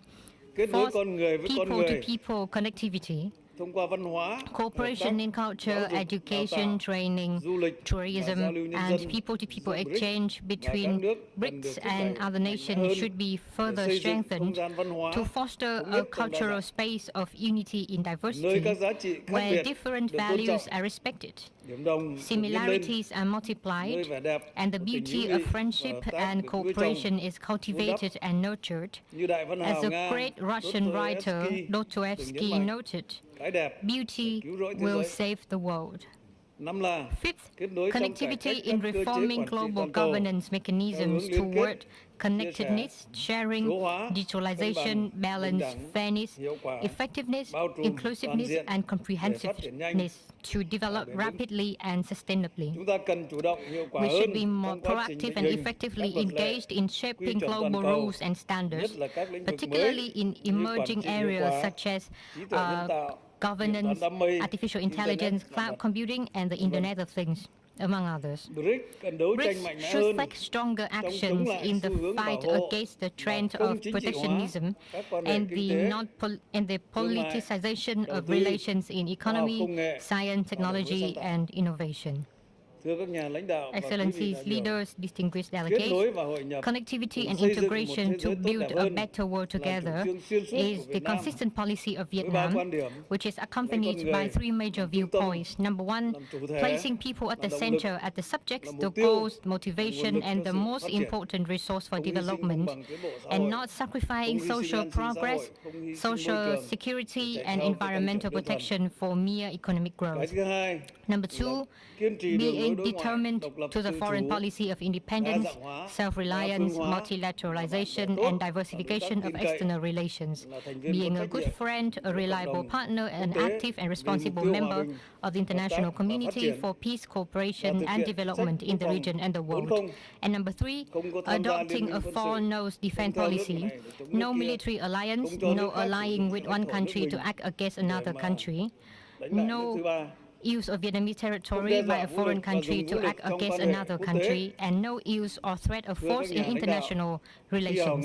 Excellency leaders, Russian renowned writer Maxim Gorky once highlighted, each nation, each country is an indispensable part of the great human body, and only together we can achieve true progress. In that spirit, I am confident that BRICS will be more united and maximize its inherent strengths to collectively build a world of peace, stability, and development.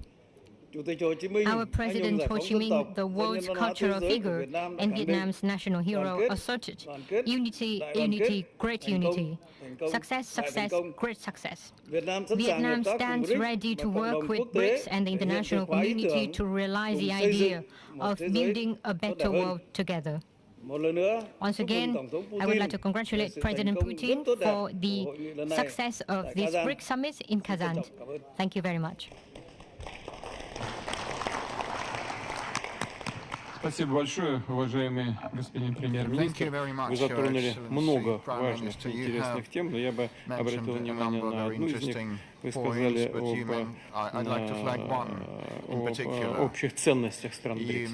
Так оно и есть. Мы с уважением относимся к традициям стран-участниц, религиям, которые культивируются в этих странах, культуре наших народов.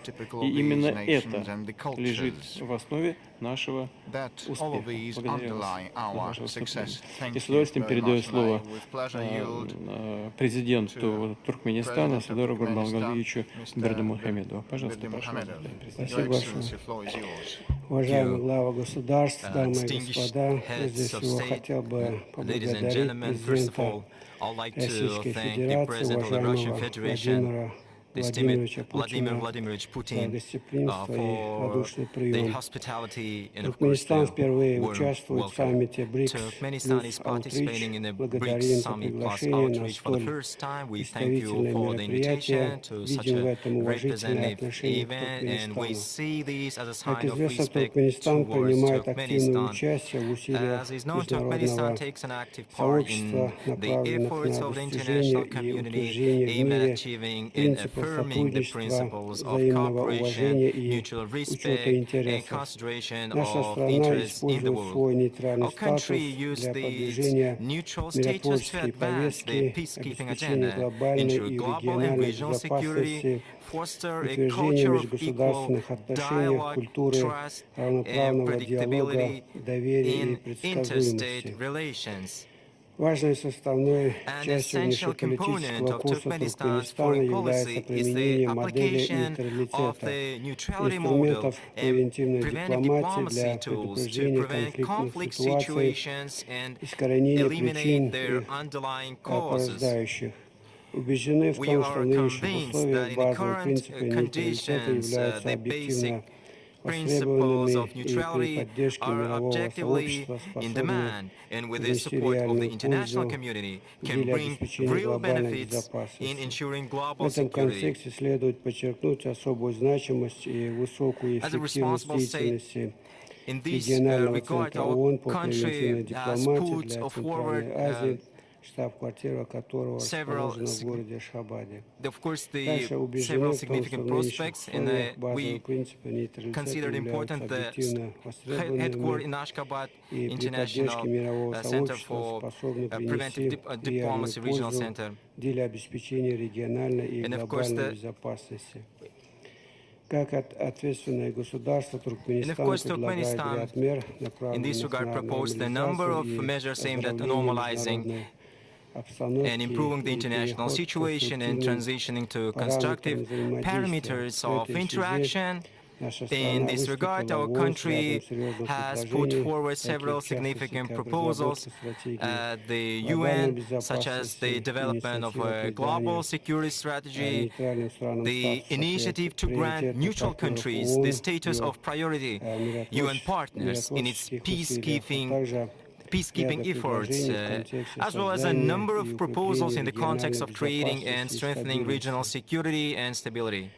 A landmark event in this context was a unanimous support by the UN General Assembly of Turkmenistan's initiative to declare the next year, 2025, the International Year of Peace and Trust.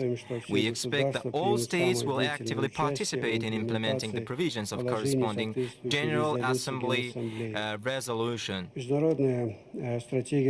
Turkmenistan's international strategy is based on the country's involvement in modern geo-economic trends, proactive participation in solving pressing problems of our time, achieving sustainable development goals, overcoming crises in the environmental and food sectors, creating and ensuring reliable and fair access for countries and peoples to energy sources, clean water and air. For this purpose, our state also acts from an active and responsible position. I would like to draw your attention to Turkmenistan's initiatives in the field of economy, energy, and sustainable transport. In particular, we are talking about the development of the Global Framework Program for the transition to a circular economy.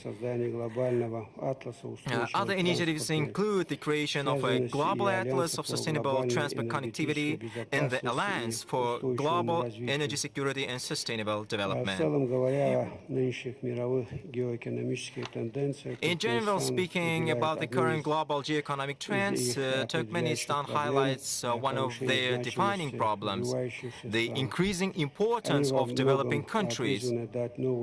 They are largely expected to bring new energy to the established, yet in need of constructive revision, former world order frameworks, and to introduce new meanings and purposes. The key component here should be the alignment of the levels of scientific and technological development of states, digitalization and innovative standards, the unconditional priority of environmental criteria in the economy, trade, transport, industry, extraction and processing of raw materials, and a number of other areas. We intend to consistently achieve these goals. A few words about the climate agenda. It is obvious that it will become a key issue and will shape the trajectory of human development throughout this century. Turkmenistan advocates a systematic consideration of climate issues as one of the fundamental components of the global approach to ensuring the architecture of security and development, the creation of multilateral mechanisms for monitoring and responding to climate, environmental and man-made disasters. In matters of environmental cooperation, Turkmenistan gives priority to the protection and preservation of the natural landscape in Central Asia, marine resources and biodiversity in the Caspian Sea, and the rational use of water and water energy resources in these regions, taking into account the interests of partners and universally recognized norms of international law. We attach great importance to international cooperation in the humanitarian sphere, including resolving the problems of refugees and stateless persons. In recent years, Turkmenistan has established good cooperation in these matters with the UN, the Organization of Islamic Cooperation, and a number of specialized institutions, which has led to significant positive results at the national level. We are ready to share our accumulated experience and best practices with other countries. Our country also considers it important to give necessary impetus to cooperation in the cultural, scientific and educational spheres, cultural exchange, and the mutual understanding of traditions and unique arts as a beneficial process designed to create strong spiritual and value-based bonds, uniting nations on a sound and constructive foundation. We are ready to establish such interaction with partners and participate in the development of relevant plans for joint activities. Dear participants, once again, I would like to thank the organizers for the invitation to participate in this meeting and for the opportunity to speak and share views and proposals. In conclusion, let me express my gratitude to the organizers of the forum for creating conditions and environment for successful and productive work. I thank you for attention. Your Excellency, Mr. President, you have also noted multiple interesting issues, but I would like to emphasize specifically the need to eradicate the root causes of crises in order to eliminate them, and I fully support this stance. It is a fundamental issue. It is the top priority in addressing any crisis, including in overcoming difficult situations that we see worldwide and that have been mentioned today during the discussion. We have also touched upon your efforts in the United Nations. We often mentioned the activities of this organization. There are lots of challenges and issues as we see the world evolving, and the entities that have been created decades ago must evolve together with the world. But with all the questions remaining, there is no other universal single organization in the world. And hence I would like to give the floor to Secretary General of the United Nations, Mr. Guterres. You have the floor. Mr. President, distinguished leaders and representatives, ladies and gentlemen, all protocol observed. I am grateful to participate in the 16th BRICS Summit. Collectively, your countries represent nearly half of the world's population. And I salute your valuable commitment and support for multilateralism and international problem solving as clearly reflected in your team this year. No single group and no single country can act alone or in isolation. It takes a community of nations working as one global family to address global challenges.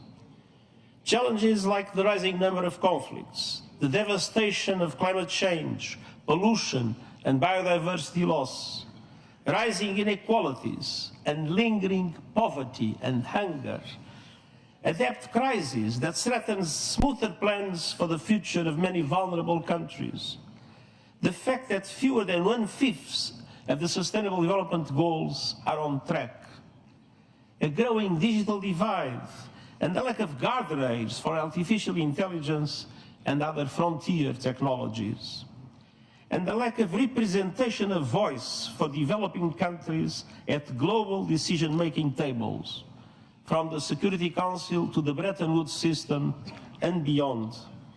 These must change. September's UN Summit of the Future offered a roadmap for strengthening multilateralism and advancing peace, sustainable development, and human rights. I see 4 areas for action. First, finance. Today's international financial system is not offering many vulnerable countries the safety net or level of support they need. The Pact for the Future calls for accelerating the reform of the international financial architecture that is outdated, ineffective, and unfair. And includes a commitment to move forward with an SDG stimulus, to change the business model and substantially increase the lending capacity of multilateral development banks and their concessional funding to developing countries in vulnerable conditions, to recycle more special drawing rights, to restructure loans for countries drowning in debt, and to mobilize more international and domestic resources, public and private, for vital investments in developing countries. Next year's Conference on Financing for Development and the Summit on Social Development are 2 milestones to carry these efforts forward. And we must also recognize the importance of South-South cooperation. It doesn't replace the commitments and obligations of developed countries, but it is providing a growing contribution to supporting developing countries in overcoming obstacles to achieving the SDGs. Second, climate. Every country has committed to limit temperature rise to 1.5 degrees Celsius. That requires dramatic action to reduce emissions now, with the G20 in the lead. COP29 is just weeks away, and that starts the clock for countries to produce new nationally determined contribution plans with the 2035 targets that are aligned with the 1.5 degree goal. And COP29 must deliver an ambitious and credible outcome on the new climate finance goal. And developed countries must also keep promises to double adaptation finance and ensure meaningful contributions to the loss and damage fund, what was not the case when it was created. Third, technology. Every country must be able to access the benefits of technology. The Global Digital Compact commits to enhanced global cooperation and capacity building. It includes the first truly universal agreement on the international governance of artificial intelligence to give every country a seat at the AI table. It calls for an independent international scientific panel on AI and initiating a global political dialogue on its governance within the United Nations with the participation of all countries. And it requests options for innovative financing for AI capacity building in developing countries. And fourth, peace. we must strengthen and update the machinery of peace. This includes reforms to make the United Nations Security Council reflective of today's world. The Pact for the Future includes important steps on disarmament, including the first multilateral agreement on nuclear disarmament in more than a decade, and steps that address the weaponization of outer space and use of lethal autonomous weapons. Across the board, we need peace. We need peace in Gaza, with an immediate ceasefire, the immediate and unconditional release of all hostages, the effective delivery of humanitarian aid without obstacles, and we need to make irreversible progress to end the occupation and establish the two-state solution as it was recently reaffirmed once again by a UN General Assembly resolution. We need peace in Lebanon, with an immediate cessation of hostilities, moving to the full implementation of UN Security Council Resolution 1701. We need peace in Ukraine, a just peace in line with UN Charter, international law, and General Assembly resolutions. We need peace in Sudan, with all parties silencing their guns and committing to a path towards sustainable peace. Those were the messages I have delivered to the high-level segment of the General Assembly in September in New York. Unfortunately, they remain valid here and now. Everywhere, we must uphold the values of the UN Charter, the rule of law, and the principles of sovereignty, territorial integrity, and political independence of all states. Excellencies, ladies and gentlemen, the Summit of the Future charted a course to strengthen multilateralism for global development and security. Now, we must turn words into deeds, and we believe BRICS can play a very important role in this direction. Thank you very much.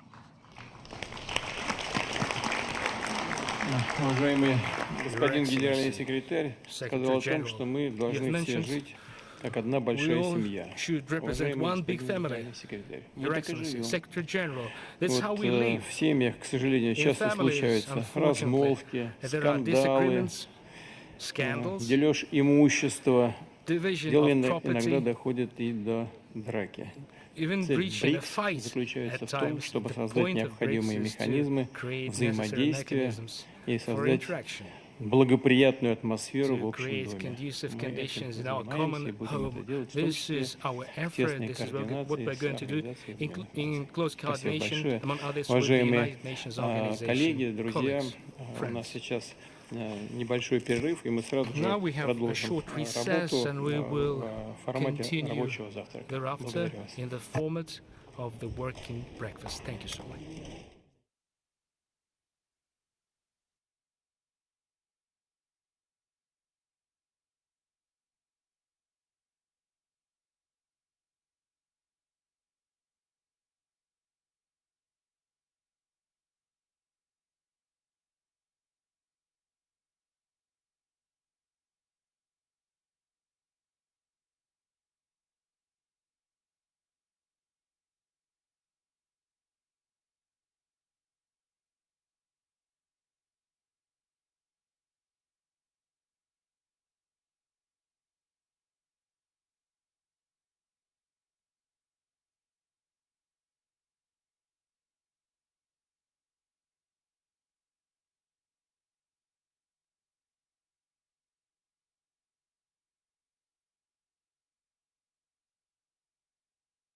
Уважаемый господин президент, дорогие друзья, еще раз вас всех сердечно приветствую. И хочу прежде всего поблагодарить вас за ваше участие в саммите БРИКС. ขอเฮียนบรรดาเพื่อนมิตรสหายที่เข้าร่วมก่อนอื่นข้าพเจ้าขอขอบใจนำเพื่อนที่เพิ่งได้ตัดสินเข้ามาเยี่ยมยามมาเชียร์และเข้าร่วมกิจกรรมต่างๆของกลุ่มประชุมสุดยอด BRICS Исходим из того, что наше объединение – это прообраз многополярности и структура, консолидирующая глобальный Юг и Восток. เพราะว่าพวกข้าพเจ้าคิดว่าวงคณะนี้เป็นรูปแบบของระเบียบการหลายครัวที่ร่วมเอาบรรดาประเทศของโลกใต้และโลกออก Признателен за ваше содержательное выступление. และขอขอบใจที่เพิ่นออกความเห็นอันสร้างสรรค์ในกองประชุมสุดยอดนี้ С теплотой вспоминаю нашу встречу в мае, когда вы посещали Москву для участия в торжественных мероприятиях по случаю 79-й годовщины Победы в Великой Отечественной. และข้าพเจ้าหวนขึ้นด้วยการอบอุ่นการที่ท่านทงนนท์สุริตไปเยี่ยมยามรัสเซียและเข้าร่วมการเฉลิมฉลองครบรอบ79 ปีแห่งชัยชนะในสงครามโลกครั้งที่ 2 ในเดือน 5 ปีนี้ Будем рады видеть вас на праздновании 80-летия Победы в Москве в следующем году. และแน่นอนว่าพวกข้าพเจ้าสิดีใจต้อนรับประธานในการเฉลิมฉลองครบรอบ80 ปี Наши отношения носят взаимно выгодный характер и вышли на уровень стратегического партнера. เพราะว่าการร่วมมือระหว่างสองประเทศของพวกข้าพเจ้ามีลักษณะการร่วมมือยุทธศาสตร์ В марте этого года исполнилось 30 лет договору об основах дружественных отношений. และพอดีเดือน 3 ปีนี้พวกข้าพเจ้าก็ได้เฉลิมฉลองครบรอบ30 ปีแห่งการเซ็นสัญญาว่าด้วยมิตรภาพระหว่างเรากับรัสเซีย А в следующем году отмечаем 65 лет установления дипломатических отношений. และพอดีปีหน้าพวกข้าพเจ้าจะได้เฉลิมฉลองครบรอบ65 ปีแห่งการสร้างตั้งใจประพันธ์การทูตระหว่างสองประเทศ Абсолютные величины товарооборота пока скромные, но все-таки тенденция очень хорошая в развитии. แน่นอนว่าปริมาณการค้าระหว่างสองประเทศยังอยู่ระดับต่ำแต่ว่ามันมีทะเอียงดีทะเอียงขึ้นС близких позиций относимся к большинству международных проблем. เพราะว่าพวกข้าพเจ้าก็ได้มีท่าทีคล้ายคลึงกันตัวปัญหาสากล И очень важно, что лаосское председательство в ассоциации АСЕАН способствует продвижению сотрудничества организации с Россией. Мы вам за это очень благодарны. และขอขอบใจหลายที่ทั้งลาวในนามเป็นประธานอาเซียนก็ได้สนับสนุนสุขยูการร่วมมือระหว่างรัสเซียกับอาเซียน Очень рады вашему визиту, господин президент. Еще раз. ดีใจที่ท่านทงนนท์สุริตมาเยี่ยมยามรัสเซีย Благодарю вас. ขอบใจท่านประธานาธิบดีวลาดิเมียร์ริชปูตินหลายๆที่ได้อนุญาตเวลาของท่านพบปะกับข้าพเจ้าและคณะในวันนี้ Большое спасибо вам, товарищ президент, за то, что вы нашли время для встречи нашей делегации сегодня. 5 เดือนที่พวกเราได้พบปะกันก่อนนี้5 เดือนและพวกเราก็ได้เว้ากันหลายสิ่งหลายอย่างในการร่วมมือ2 ฝ่ายมื้อนี้ข้าพเจ้าอยากใช้เวลาหน่อยนึงเพื่อทบทวนคืนและก็บ่อยากใช้เวลาหลายขอท่านประธานในบดีพวกเพิ่นก็เมื่อยล้ามื้อนี้ข้าพเจ้าก็ติดตาม press conference เมื่อกี้นี้ Да, товарищ президент, уже прошло 5 месяцев, как мы встречались, и я не буду много времени у вас занимать, потому что у вас очень плотный график работы, поэтому я бы хотел повторить некоторые моменты совместного сотрудничества между нашими странами. ท่านในบดีข้าพเจ้าขอบใจที่เชิญข้าพเจ้ามาร่วมกองประชุม BRICS เป็นเตอร์ทำอิฐ Хотел бы выразить вам благодарность за то, что вы пригласили нас для участия в мероприятии Summit BRICS. Первый раз. สมเสยการเป็นประธานของท่านประธานาธิบดีปูตินในการจัดกองประชุม BRICS ครั้งที่ 16 นี่ข้าพเจ้าคิดว่าได้รับผลสำเร็จอันจบงามเป็นบทบาทของรัสเซียเพิ่มทวีอย่างกว้างขวางในกองประชุมเท่านี้ Хотел бы поздравить вас с успешным проведением Summit BRICS, 6-й Summit BRICS. И думаю, что после этого мероприятия роль России вырастет в международной арене. ข้าพเจ้าขอรายงานว่าภายหลังพวกพบปะกัน5 เดือน5 ปีนี้นั่น พวกเราได้ว่าการหัวมือทางด้านการเงินตาครับจะขอแจ้งให้ท่านประธานบดีว่า2ธนาคารได้ปรึกษาหารือกันแล้ว После мая мы обсуждали вопрос, что касается сотрудничества в области банковского и финансового сотрудничества. Два центральных банка уже сотрудничают совместно.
Уважаемый господин президент, дорогие друзья.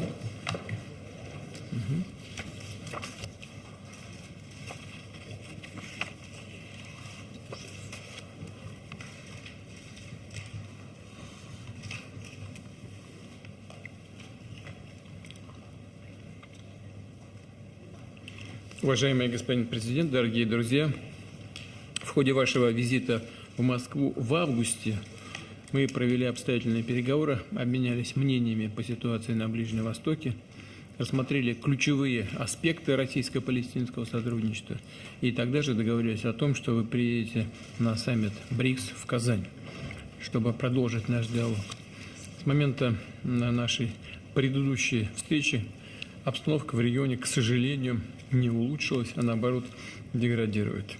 Трагические события в секторе Газа привели уже к гибели более чем 40 тысяч человек. Спровоцировали обострение и вливание в других частях Ближнего Востока. Растет напряженность и на западном берегу. Мы все это видим. Принципиальная позиция России имеет последовательный и абсолютно неконъюнктурный характер. Мы твердо выступаем за скорейшее прекращение кровопролития, предоставление гуманитарного доступа ко всем нуждающимся. Призываем все стороны проявлять сдержанность.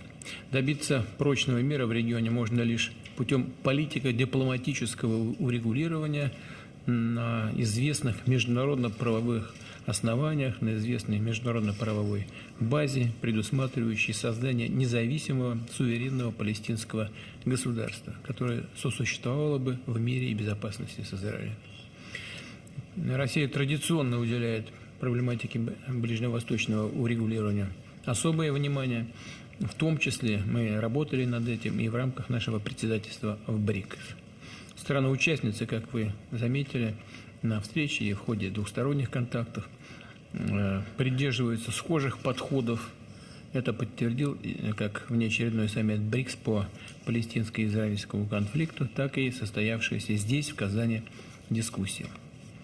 Конечно, Россия не может игнорировать нужды людей. Вы знаете, мы передали для нужд палестинцев более 800 тысяч грузов, включая продукты питания и медикаменты. Ну и, конечно, будем делать все, что от нас зависит, чтобы ситуацию вывести на такой путь решения всех стоящих на этом направлении проблем.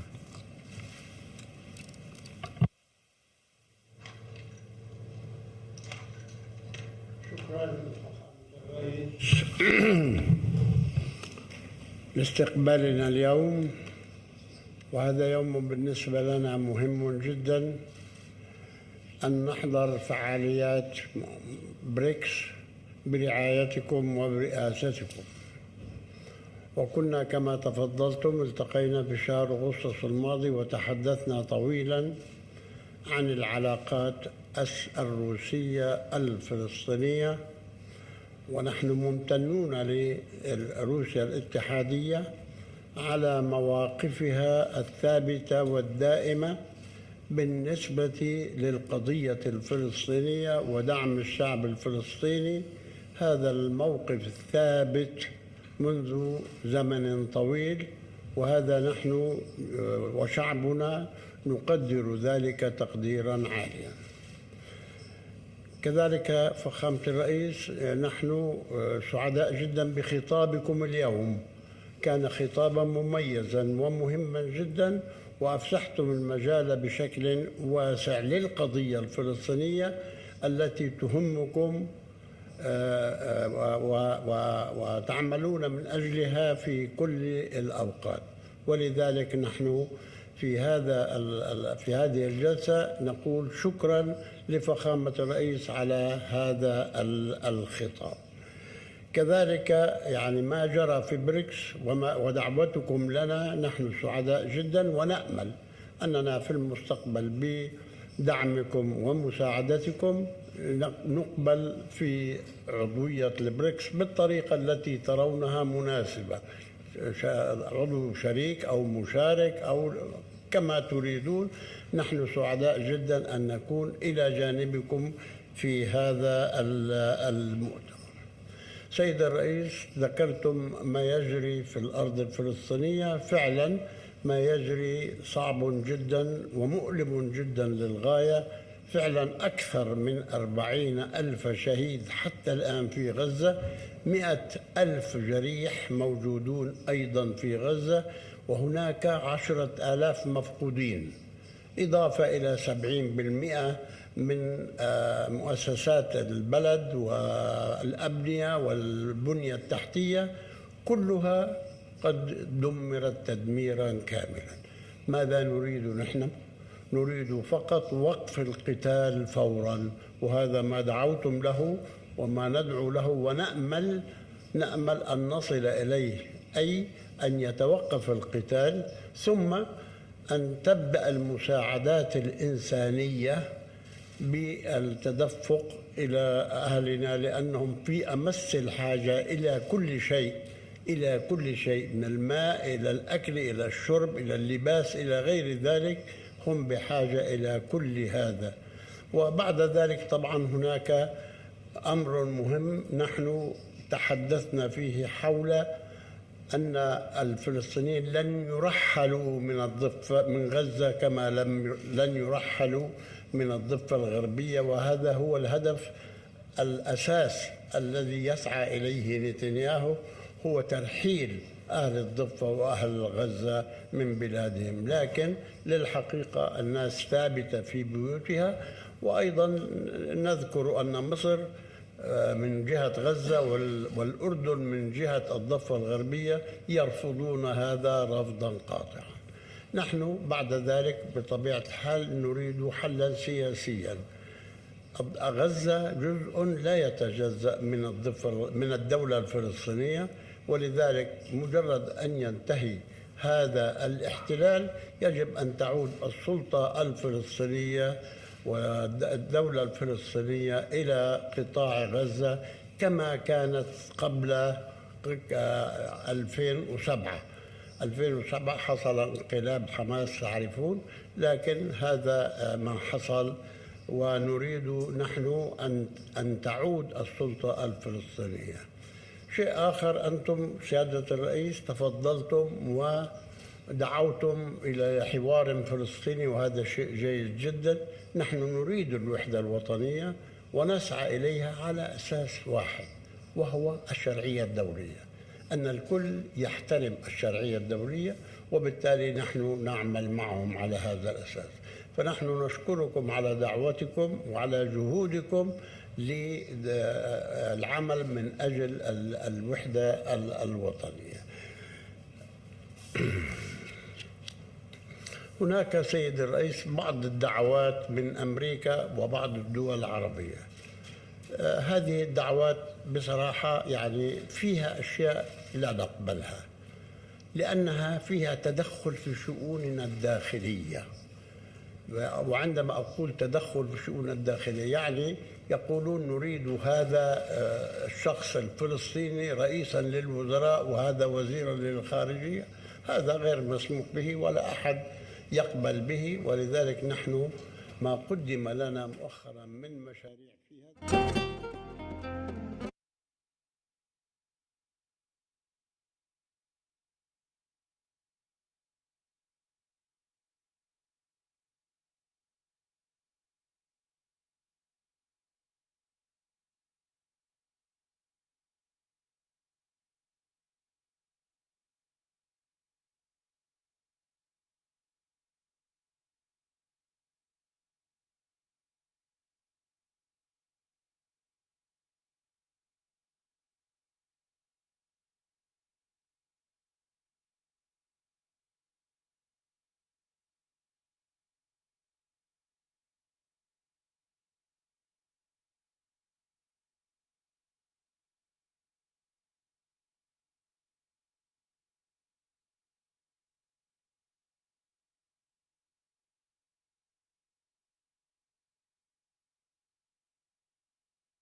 Уважаемый господин президент,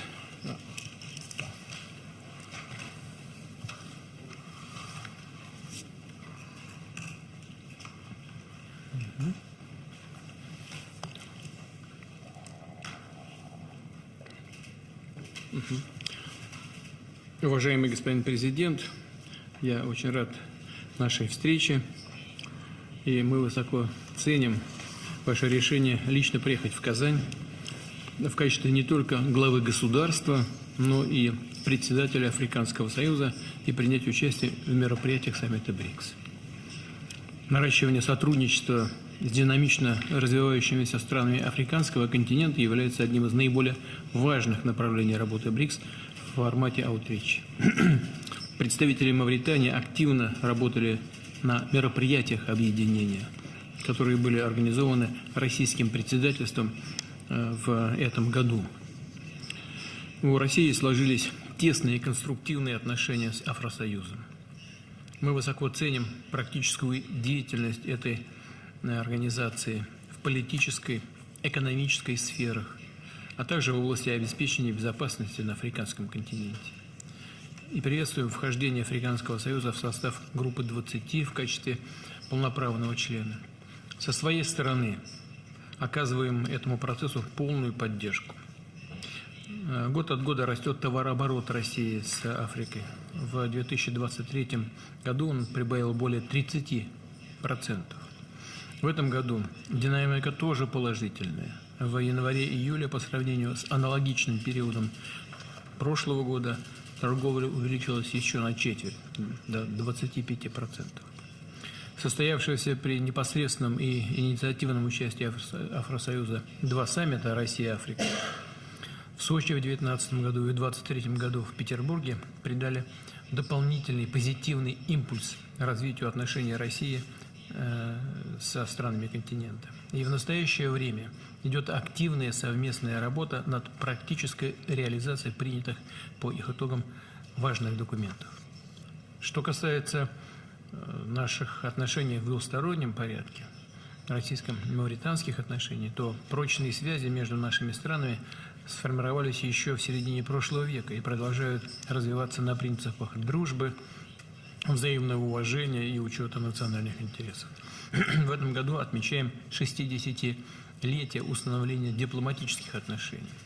В совместном активе накопленный на протяжении десятилетия позитивный опыт взаимовыгодного сотрудничества. Поддерживается постоянный политический диалог на различных уровнях. Наши министры общаются на иностранных делах постоянно. Последовательно укрепляется нормативно-правовая база. Хорошо налажено взаимодействие в сфере образования. Всего у нас подготовлено свыше 3500 мавританских специалистов. Мы очень рады, господин президент, что у вашей молодежи растет интерес к обучению в России. Россия и Мавритания выступают с единых часто позиций в международных делах. И тем самым мы выстраиваем отношения на этой же базе и в рамках BRICS Plus. Очень ценим,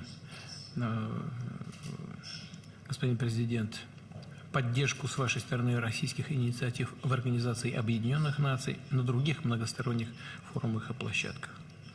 Мы очень рады вашему участию в саммите БРИКС и благодарим вас за то, что вы приняли решение приехать в Казань.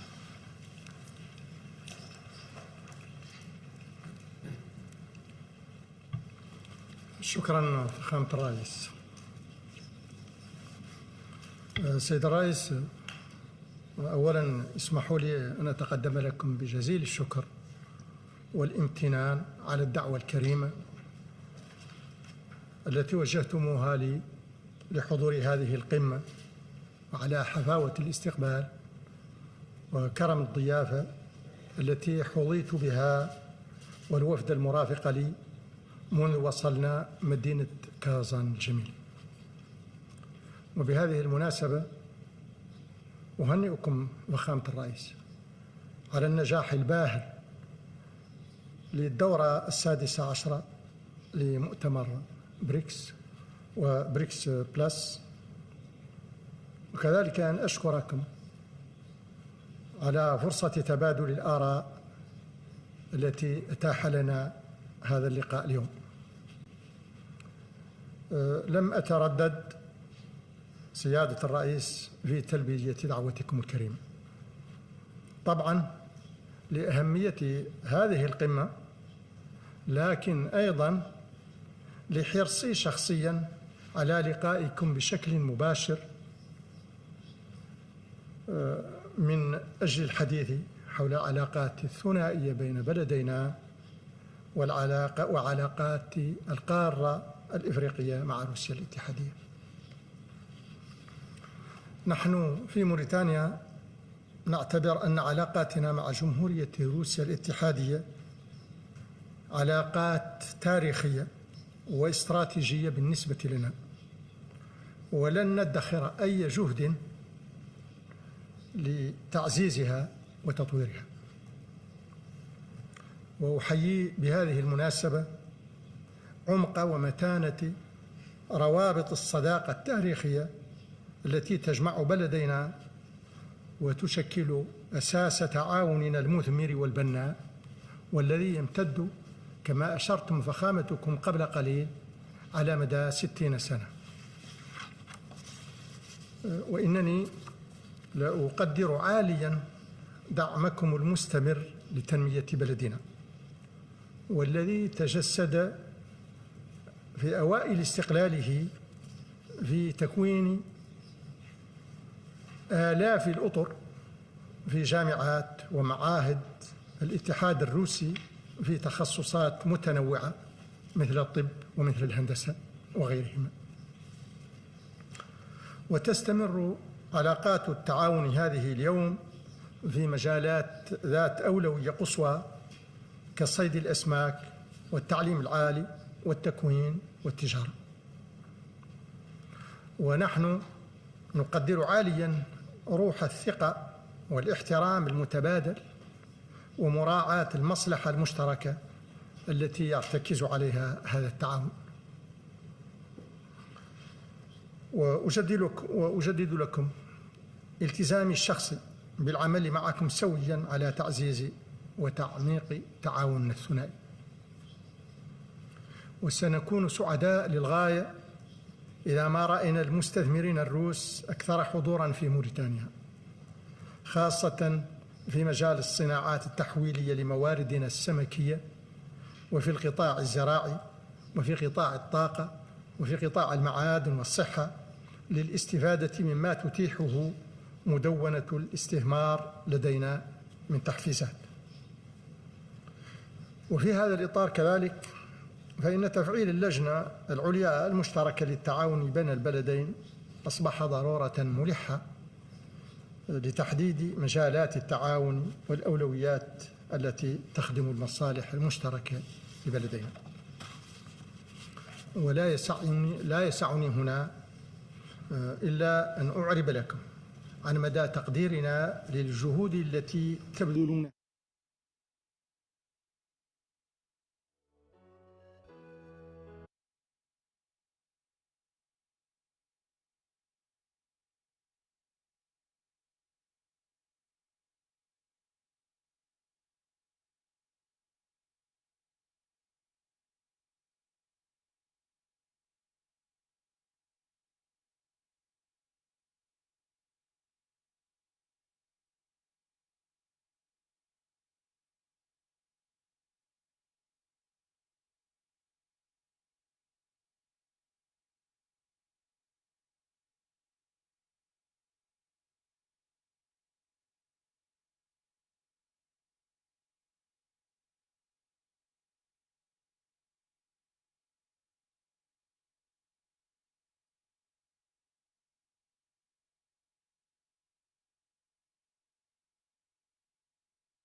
Уважаемый господин президент,